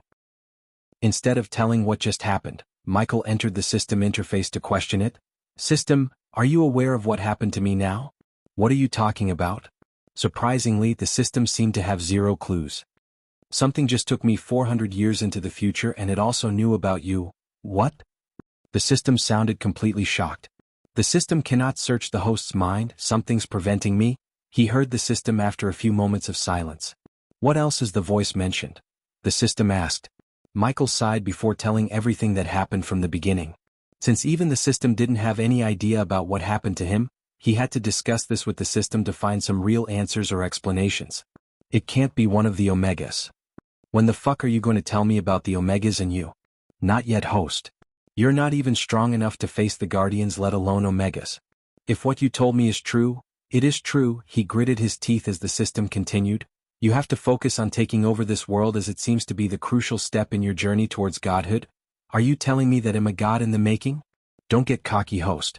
The future is not something set in stone, anything can change the future. For now, we have to focus on your goals. The system then kicked him out to the real world without a warning. Fuck, he cursed in his mind as Gaia was still wiping off the sweat on his face. We need to talk. Considering the system was no help to him, he decided to talk with Gaia. The two of them leaned back on the bed frame before Michael began to tell everything he saw. There's still a chance that what you saw was just a dream, but what you said didn't seem like a dream to me. After listening to Michael in silence, Gaia spoke. What could be so powerful to show you the future? Some kind of god? You're awfully calm about this. Michael couldn't help but comment on her calmness. Even he was slightly freaking out, she seemed to be less affected than he was. Since you are a freak of nature, everything linked to you is anything but normal. Getting a glimpse of the future is freaky, yet we still have the chance to prevent everything from happening. He nodded to her words. Whatever dragged you to the future is not something we can understand or comprehend unless it allows us to. My question is, however, who were those hooded figures? The Guardians? Or something else? Michael removed the warm quilt to leave the bed. He walked towards the windows. Just like his heart, the sea was also not calm. The storm was still ravishing the ocean violently with the company of the heavy downpour and thunderclaps. Whoever they are, I have a feeling that we'll meet them soon, he said, looking at the dark stormy sky through the window. The flashes of lightning revealed a newly found resolution in his eyes. At this moment, Gaia could tell that something's changed within him. Chapter 232, What are you working on? Gaia entered the captain's cabin to see Michael leaning back on his chair fiddling with nuts and bolts. I just have to calibrate a few things. He was too focused on the project as he failed to notice Gaia looking at his world over his shoulder. She could see it kinda looked like the grappling hook they were using, but instead of hooks, she saw him place multiple syringes on a gauntlet. The gauntlet was smaller than the grappling hook. Oh, you're here, Michael finally noticed Gaia. Give me your hand. He didn't even wait for her as he just took her right hand. With her hand on his hand, Michael grabbed the gauntlet before gently placing it around Gaia's wrist. It's gonna sting a bit. What? What? She felt a sharp pain in her wrist. It was like a couple of bees stinging at the same time. She looked at the gauntlet to see the syringes plunging themselves into her wrist before completely disappearing. Are you gone? Don't move, she was interjected by Michael. She rolled her eyes a bit and looked at him and placed a transparent glass-like sticker on the back of her neck. She expected it to sting as earlier, but she only felt a slight tingling sensation in her brain. When I cut your hand, think of a healing potion. She frowned, but she ultimately nodded her head. With a gentle smile, he picked the dagger hanging from her slender waist. Carefully, Michael made a cut on her left forearm as she thought of a healing potion as he instructed her to. Suddenly, she felt the syringes inside her right wrist move. Can you feel something? Yes, those needles are moving, as she said. A wide grin emerged on Michael's face. It's working. When did I become a guinea pig for you? A cute little guinea pig, Michael chuckled, pinching both of her soft cheeks. It's my new invention. I call this APD. Automatic Potion Dispenser. Michael rummaged through the junk on the table to grab another gauntlet. The name is pretty explanatory. I was able to squeeze in 8 syringes, fill the syringes with whatever potion we need, and whenever we need it, we just have to think about it. APD will inject the potion directly into our bloodstream. The best part is, it's made of junk metal, so no energy radiation. She could tell by his wide grin that he's so proud of his invention. After hearing what he said, it was obvious how useful this could be in a real battle where enemies won't wait until one takes out his potion and uses it. With this, it's almost guaranteed that we'll win the championship tournaments. Gaia's face lit up instantly. She knew in the first couple of rounds, using potions would be forbidden. However, if they used this gadget, the judges would have no idea as it would radiate 0 energy. It's cheating, but I like it, she revealed an evil grin. Making the device wasn't costly as it only required him to use some common materials. However, what cost him more was the sticker he placed on Gaia's neck. The sticker was an advanced metal that controls the pulses between the drive and the brain. Since his inventor trait was not high enough to build components that manipulate biochemical signals inside the body, he had to buy it from the system. A single sticker cost him 5,000 badass points, and it could only allow 2 kinds of potions to be loaded into the APD. Ah. Captain. Lord, suddenly someone awkwardly knocked on the door. He could tell it's Gibson, who was standing outside by the voice. What does he want? Let's go see. Michael put on the APD beneath the sleeve before leaving the captain's cabin. When he opened the door, he saw Gibson, Shorty, and a few other pirates waiting for them. In their eyes there was fear more than respect. The way he killed Bull was still freaking out the pirates. Lord Lucifer, we'll reach the Pirates' Cove in an hour, Gibson said. The sky was unusually clear. Nodding at Gibson, Michael walked to the edge of the ship to soak in all the sunlight. After numerous days of heavy downpour, it was a welcome sight to see the sun once again. I need you to stop drinking, Gibson, looking at the clear sky, Michael said. I can't have a drunk for a first mate, his words stunned Gibson. This will help you stop the habit. Michael tossed a slimy purple potion to Gibson. He knew how hard it was for addicts to stop their habit.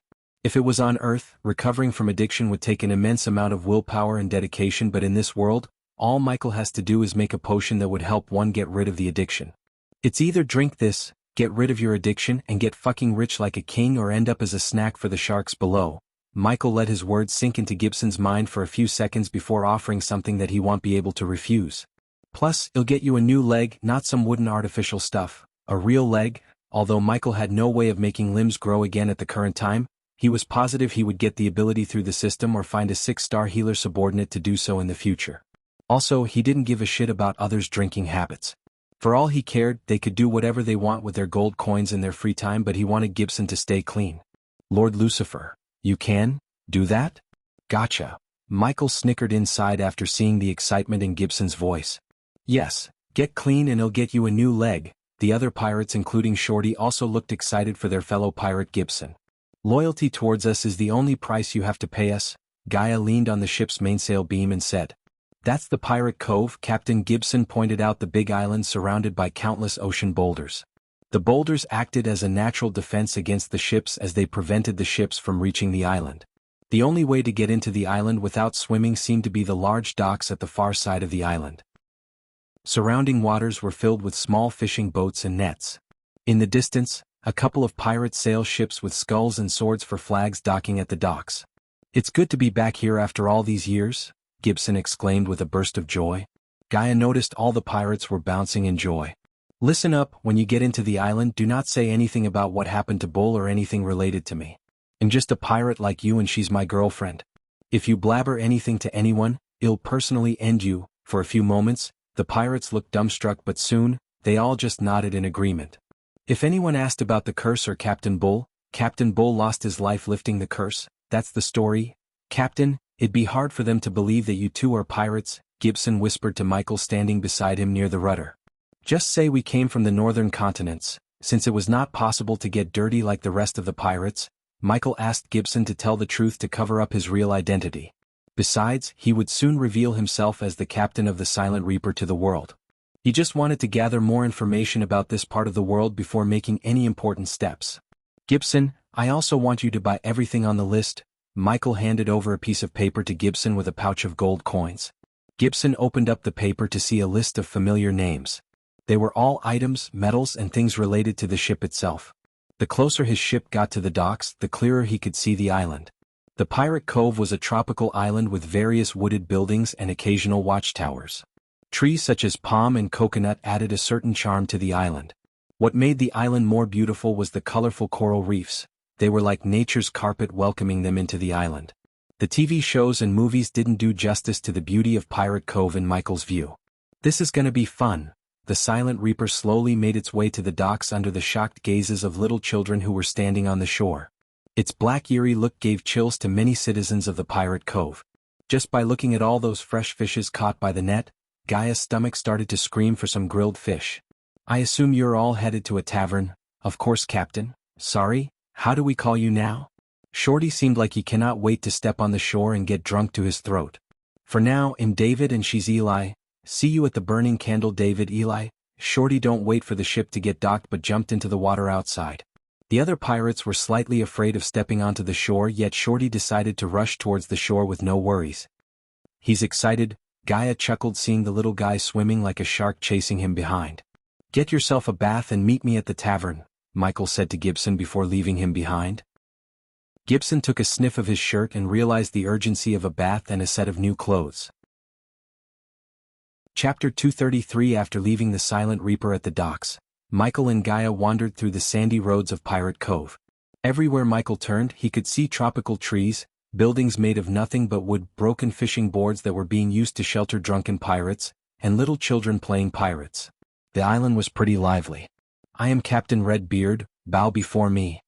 If you're Captain Redbeard, I'd be Captain Tanasha. Did you see the scary ship at the docks? It's the Silent Reaper. My grandpa told me stories about it. Who's the captain? While Michael and Gaia were roaming the island, he heard children and grown men gossip about the Silent Reaper. Because the Silent Reaper appeared at the Pirate Cove nearly 3 decades ago, many stories about the ship turned into rumors. Only a handful of elderly citizens in their 70s had more information about the ship, its crew, and the curse. As he was walking, his courage was raised by the light, which streams through the palm and coconut trees lighting up the beauties of the island, and stopped to smell the flowers and examine things, which he never thought existed. Cutlasses forged using the finest steel. Rum barrels wholesale. High-quality tobacco and sugar. Under the shade of tropical trees, merchants were shouting loudly to attract the attention of newly arrived pirates. Not a single food stall, Gaia sighed after searching the line of merchant stalls for something to eat. There's no clothing store either, Michael said. He wanted to change his clothes to blend with the natives, yet wherever he looked, he couldn't find a clothing store or a place where he could buy some piratey clothes. Let's go to the tavern, Imbeat. Gaia was sweating as she was inside an oven. The lack of arch energy in the atmosphere took a toll on her body. To find the tavern, Michael didn't have to ask for direction, he only needed to follow the grown men. Eventually, after following some men, they reached their destination. The Burning Candle. Michael read the signboard hanging above an old wooden door. From the outside it looked lively, folksy, and enchanting. Softwood and well-crafted wooden beams make up most of the building's outer structure. It was near impossible to see through the dirty windows, but the sounds of dancing and singing from within could be felt outside. As they entered the tavern through the well-crafted wooden door, they were welcomed by amazing but unknown scents and laughing voices. The bartender, who was a middle-aged woman, was a little preoccupied with customers but still managed to welcome them with a wink. It was as engaging inside as it was on the outside. Several walls supported the upper floor and the large candles attached to them. The walls were loaded with hundreds of small ship parts, all signed and most likely donated by fellow pirates. The tavern itself was packed. Pirates seemed to be the primary clientele here, which often led to exciting evenings. Several long tables were occupied by separate groups of pirates, all enjoying themselves, but they kept to themselves. Among the tables were Michael's crew, who seemed to be losing their consciousness due to the rum they were chugging nonstop. Some were even dancing on the table while others were cheering from them by clapping and yelling. The other, smaller tables were also occupied by people who were playing games and, judging by their laughter, were either telling jokes or great, perhaps embarrassing tales. Even most of the stools at the bar were occupied, though nobody seemed to mind more company. Michael did hear tales about this tavern back on the ship. Supposedly it was famous for something, but he couldn't remember what for. Though judging by the music and how many people were dancing, it must be the live band who just started playing. There are some empty chairs. Gaia pointed at the few empty chairs at the far end of the room as they walked towards the table to prepare for what would undoubtedly be a great morning. In the heat of the moment, most of Michael's crew completely failed to notice him until Shorty whispered something into their ears. They all gave a quick glance at Michael before resuming what they were doing. Few of the waitresses were still busy serving the other pirates. Michael and Gaia were not in a rush, so they just waited for one of the waitresses to come to them. How long are we gonna stay on this island? I have to make a few upgrades to our ship. Few days tops, I think. She's not a whore, Holman, let her go. The bartender's shout drew Michael's attention towards a waitress near Shorty's table. The waitress was trying to get herself free from the hold of a scar-faced pirate. She's a big girl, she can decide what she's gonna be tonight. The scar-faced pirate took out a pouch, pouring out gold coins on the table. By the look on the other pirates' faces, Michael could see that they were fortunate enough to plunder a rich merchant ship or two. Besides, among all the people in the tavern, these guys had shinier cutlasses and wore cleaner clothes. Look for someone else, Holman. The waitress freed herself from his grab by swatting his hand away. The golden-hair waitress quickly rushed back into the kitchen, leaving Holman and his crew behind. This place hasn't changed a bit. Suddenly Michael heard a familiar voice as he turned to see Gibson walking towards them. Compared to the man he met before, Gibson looked like a new person. It's really a wonder how a bath and a new set of clothes could do to a man. Gibson scratched the back of his head in embarrassment. Michael gestured at him to pull up the empty chair to their table.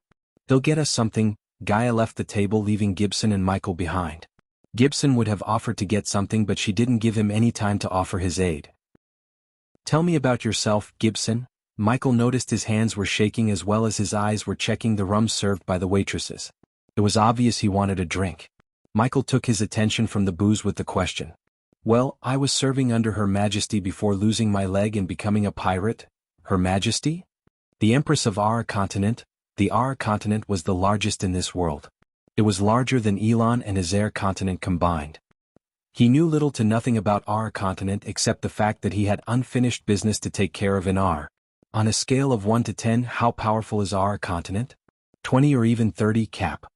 David Gibson almost said his real name but quickly corrected himself. The scholars say there are multiple magical ley lines under the land of Ar. Hence, everyone in every kingdom are fucking powerful.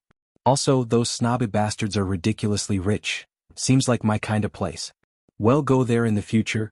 Gibson was about to protest this idea of them visiting our continent when his eyes widened in shock. He noticed Holman checking out Eli, the girl who killed a group of pirates like they were nothing. It took Michael a second to notice the change in Gibson's eyes. Gibson slowly turned his gaze away from Holman to Lucifer, but unlike he expected, the young man remained calm. Although the mask Gaia wore significantly reduced her beauty, her perfect hourglass structure, and her grace made her stand out in this crowd, especially when the tavern was lacking in ladies. Michael knew he can neither stop every man who checks out Gaia nor cleanse the world of perverts. Therefore he remained calm, as it wasn't worth his time to start a fight just because he's staring at Gaia from her top to bottom. Right at the moment, Michael noticed another set of eyes staring at Holman and Gaia. The figure was wearing a hood to cover his face. He wore what a typical pirate would wear, except his boots looked military. Now that the figure attracted Michael's attention, he noticed the figure was sitting in front of glass bottles on the table before the bartender. For a normal person, it would raise no flags, but for a highly trained assassin like Michael, it said many things about the figure. Gibson heaved a sigh of relief when Gaia left the bar counter without giving Holman a chance to mess with her. The tavern was neutral ground and a place under the protection of the three great pirate captains. Fighting inside the tavern was forbidden. If anyone tried to start a fight, they would become the target of three captains. The last thing Gibson wanted was Lucifer to kill the three pirate captains and mess with the equilibrium of the pirate world.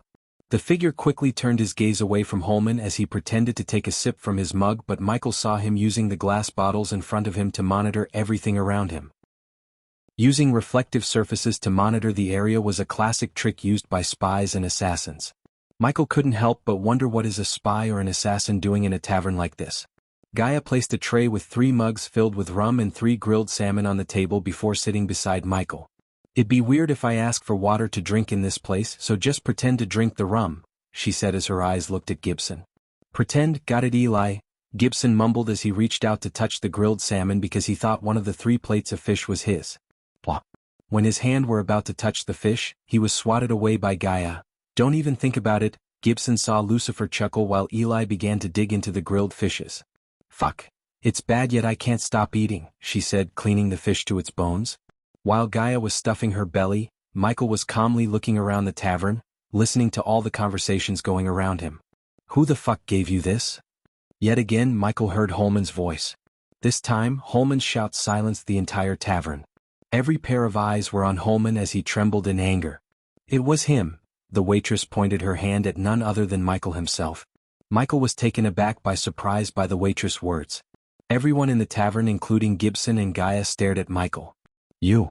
Holman gave a kick to the table in front of him as the table violently clashed with the wall. The sounds of plates and mugs scattering on the floor could be heard throughout the tavern. Chapter 234. Michael was pretty confused for a moment, except when he saw the hooded figure staring at both him and Holman. He began to doubt that this might be the hooded figure's handiwork. "He's good," Michael couldn't help praising the hooded figure. Although he kept his eyes on him, the hooded figure still somehow managed to orchestrate something to make Holman pissed off at him.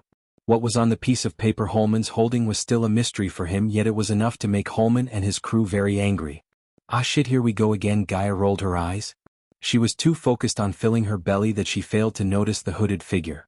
"Cool your pants, Holman, fighting is not allowed here," the bartender lady yet again shouted at Holman. It somewhat slowed down Holman's walking pace towards Michael, but it didn't evaporate the anger in his eyes, not at all. Meanwhile, everyone in the tavern seemed extremely excited to see some action, including Michael's own crew. Unlike the rest of the pirates, his crew knew the result of the upcoming fight, yet they wanted to see some fancy magic again. "Oh, this is gonna be good. Who is that guy? I've never seen him before. Look at the way he dressed. He might be someone from the northern continent. Who cares where he's from? Let's enjoy the show. Go get him, Holman. Yeah, fuck him up." The pirates were drunk. They wanted to have some fun besides drinking, and what was happening right in front of them began to quench their thirst for blood and chaos. "You and me, outside. The fish is tasteless anyways." She wiped her mouth with a white cloth as Gibson just stared at her, stunned because there was nothing but fish skeletons on her plate. She almost licked the plates clean, yet she seemed so disappointed. Her appetite really did shock Gibson. "David, let me go talk to him," Gibson whispered to Michael, who was still leaning back on his chair as nothing happened. "I like where's this going?" Michael took a glance at the hooded figure sitting at the bar counter before standing up. He brushed off some of the dust on his dress as Gaia and Gibson stood up to follow him behind. In a couple of minutes, the whole lively tavern became empty as everyone went outside to see the fight. Even the bartender quickly cleaned the glasses to get outside. "Is it too early to show us who we really are?" Gaia asked while walking behind him towards the door. "Way too early. When Michael opened the door, he was welcomed by a large crowd consisting of children, pirates, ladies, and surprisingly a couple of dogs. The crowd was standing in a circle. In the center of the circle was Holman. Michael immediately got all the attention when he stepped outside. "I don't know who set you up, but I'm gonna find out." Holman removed his shirt, showing his scar-filled torso. He was flexing his muscles, kicking the sandy mud on the ground and snarling his teeth at Michael. All of his gestures really made Michael wonder what the hell was on that piece of paper that made Holman so mad. Michael stared at the crowd, searching for the hooded figure. It took Michael a couple of seconds to find the figure standing on a balcony of the building next to the tavern. The balcony had drying clothes that helped the hooded figure hide behind. "I don't know what's on the paper, but I had nothing to do with it," Michael calmly said while the crowd opened up to make way for him to the center of the circle. "Let me be the judge of it." Holman, however, did not listen to Michael. He seemed like he wouldn't back off without a fight. Fight. Fight. Fight. Fight. The pirates lost their patience as they began to chant the word fight over and over again. Right at the moment, Michael was standing just a couple of meters away from Holman. Gibson and Gaia were standing right behind Michael while Michael's crew stared at the scene with a rum bottle in their hands. "Who wants to bet?" Shorty shouted at the people, taking out a pouch of coins. "Place your bets and win 5 times the coins." Shorty used the pirate's drunk status to his advantage. "Hell yeah, 50 coins on Holman, 100 on Holman, 5 times you bastards. Take out your coins and be a man." Shorty riled up the pirates to bet more. Shorty picked up one of his fellow pirates' hat to collect all the coins along with the bidder's name. He was surprisingly quick to get coins from almost everyone except a couple of dogs in the crowd. After collecting the coins, Gaia saw Shorty tug her sleeves. "Can you tell Cap to take a few punches before finishing him off?" "You are one little fucker," Gaia chuckled, seeing Shorty's courage and stupidity. He really surprised her by asking her to ask Michael to take a few punches just because Shorty wants more people to bet on Holman. He may be a little crazy, but Gaia liked his quick wits and courage. "Well, split the coins 50-50, really?" "I mean, yeah, sure." Shorty wanted to keep everything to himself, but what Gaia said freaked him out, yet he had to agree with her. He was not that stupid to argue with a woman who could kill him using her pinky. "Take a few hits." Shorty saw Gaia place her hand on her ear, whispering something. Shorty then noticed Lucifer turn his head for a second and nod. "All right, are we doing this or what?" Michael asked Holman, who was still flexing his muscles to attract the ladies in the crowd. "We're doing it." Holman finally stopped flexing his muscles after hearing Michael's words. After reaching 89% mastery over the fighting technique Gaia taught him, he could predict almost every possible move Holman would make in the next few seconds. If Michael wanted to, he could knock out or kill Holman in just a kick to his neck. However, he decided to take a few punches from Holman, not because Gaia asked him to, but because he wanted to see how strong are these people compared to those in the northern continent. Since they were unable to use arch energy or any kind of energy, he wanted to see if they were blessed with some other powers such as strong bodies. Holman rushed at Michael, slightly covering his face like a boxer. He was obviously expecting Michael to throw a punch, but unlike he expected, Michael just stood there. Because he never put up his guard, Holman quickly threw a punch at Michael's face. Thump. The very moment Holman's fist connected with Michael's face, it produced a thopping sound as the force of the punch pushed back Michael several steps backward. At the same time, the APD kicked in, injecting the healing potion into his bloodstream. Michael was stunned by the punch. It felt like someone hitting him with a sledgehammer using all their might. The force behind the punch gave Michael a piece of valuable information. The Southerners definitely blessed with more raw power compared to the people of northern continents. This meant that although they lacked the ability to cultivate, they were not as vulnerable as Michael thought. In other words, Holman had the strength of a body refining stage cultivator. The pain he felt quickly disappeared thanks to the APD, yet a small trickle of blood flowed out of the corner of his lips. Michael spat the blood as a small smile emerged on his face. "Who taught you to throw a punch? Your grandma?" "Oh," the crowd laughed, which made Holman more furious as he rushed at Michael again to close the gap between them. Thump, thump. This time Holman punched Michael in the jaw with his right hand and landed a blow to his left rib cage using his left hand. Yet again, Michael felt an excruciating pain for a second before the APD injected the healing potion into his bloodstream. "I'll bet 200 more on Holman. 400 on Holman. The return has gone up, 10 times the coins, people, 10 times. Shorty kept shouting while the pirates stupidly fell for his trick. Soon they started to pour out the gold coins excitedly. Meanwhile, Michael continued to take a few punches to fully comprehend the extent of Holman's raw strength and stamina. "Why aren't you going down?" Holman couldn't believe he was smiling even after receiving his punches. He definitely felt the youngster's rib broken by one of his punches, yet he showed no expression of pain on his face. "I'll now show you how to throw a punch." Michael cracked his knuckles. However, before taking a step towards Holman, he turned back to throw a glance at the hooded figure standing on the balcony. Holman rushed at him again to finish him off while he was staring at somewhere else. As Holman threw the punch aiming straight at Michael's nose, he swiftly evaded the fist. The next second, Michael uppercut him in the jaw using just enough force to knock him out. Considering he gauged Holman's strength, he put enough arch energy to give him the power to knock him down.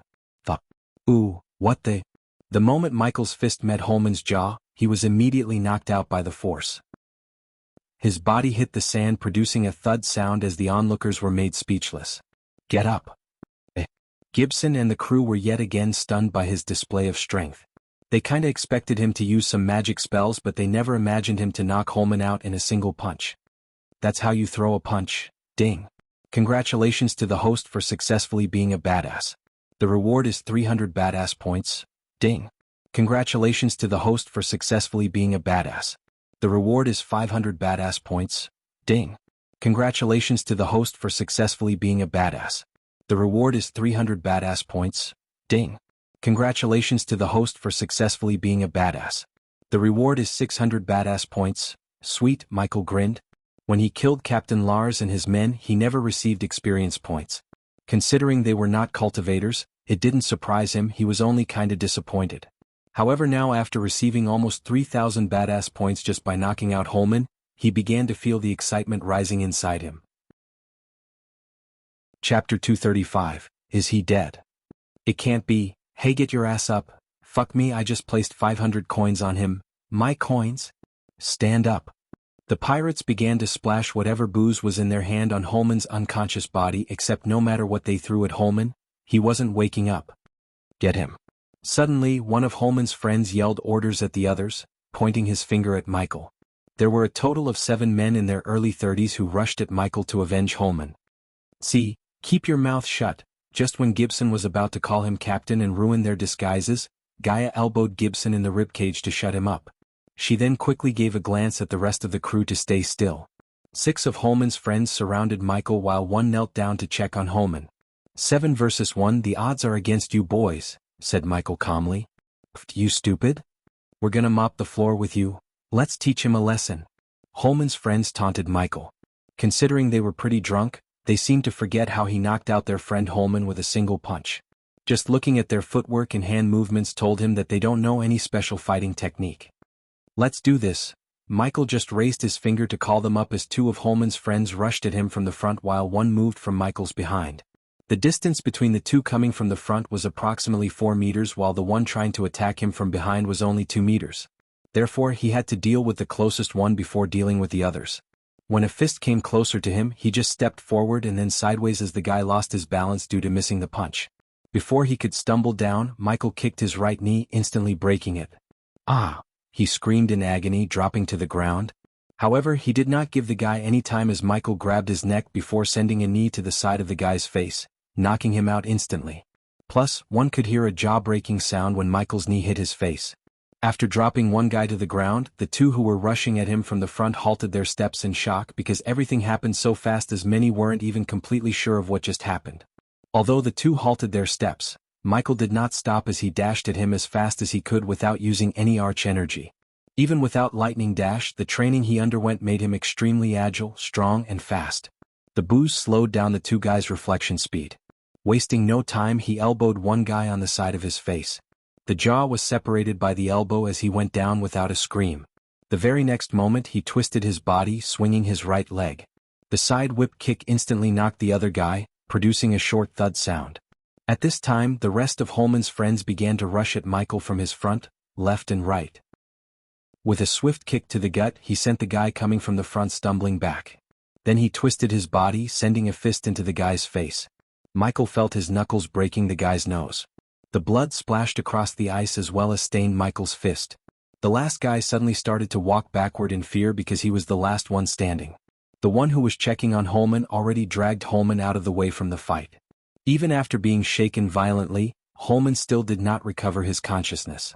I told you the odds are against you, Michael said, kicking the guy who he sent stumbling backward with a kick to the gut before finally knocking him out. "Fuck. You come here," the last guy screamed at the one who was pretending to check on Holman. One could see that the guy was freaked out seeing his friends getting knocked out one by one. This time, Michael did not rush at him but just picked up a half-drunk rum bottle from the ground. The crowd was stunned at the scene as they now stared at Michael like he was some kind of freak.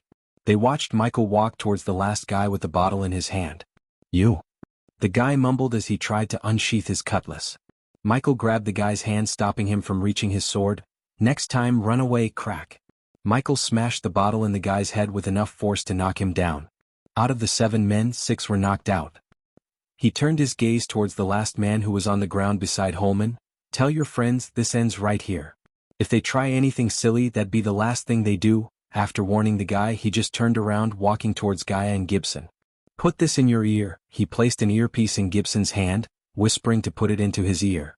Among the chaos, no one noticed the little exchange between Michael and Gibson. The onlookers were too focused on losing their money to Shorty. After Michael left the area, Shorty did not linger around as he knew the pirates would rob him blind if he stayed. Shorty gathered his crew before running behind Gibson.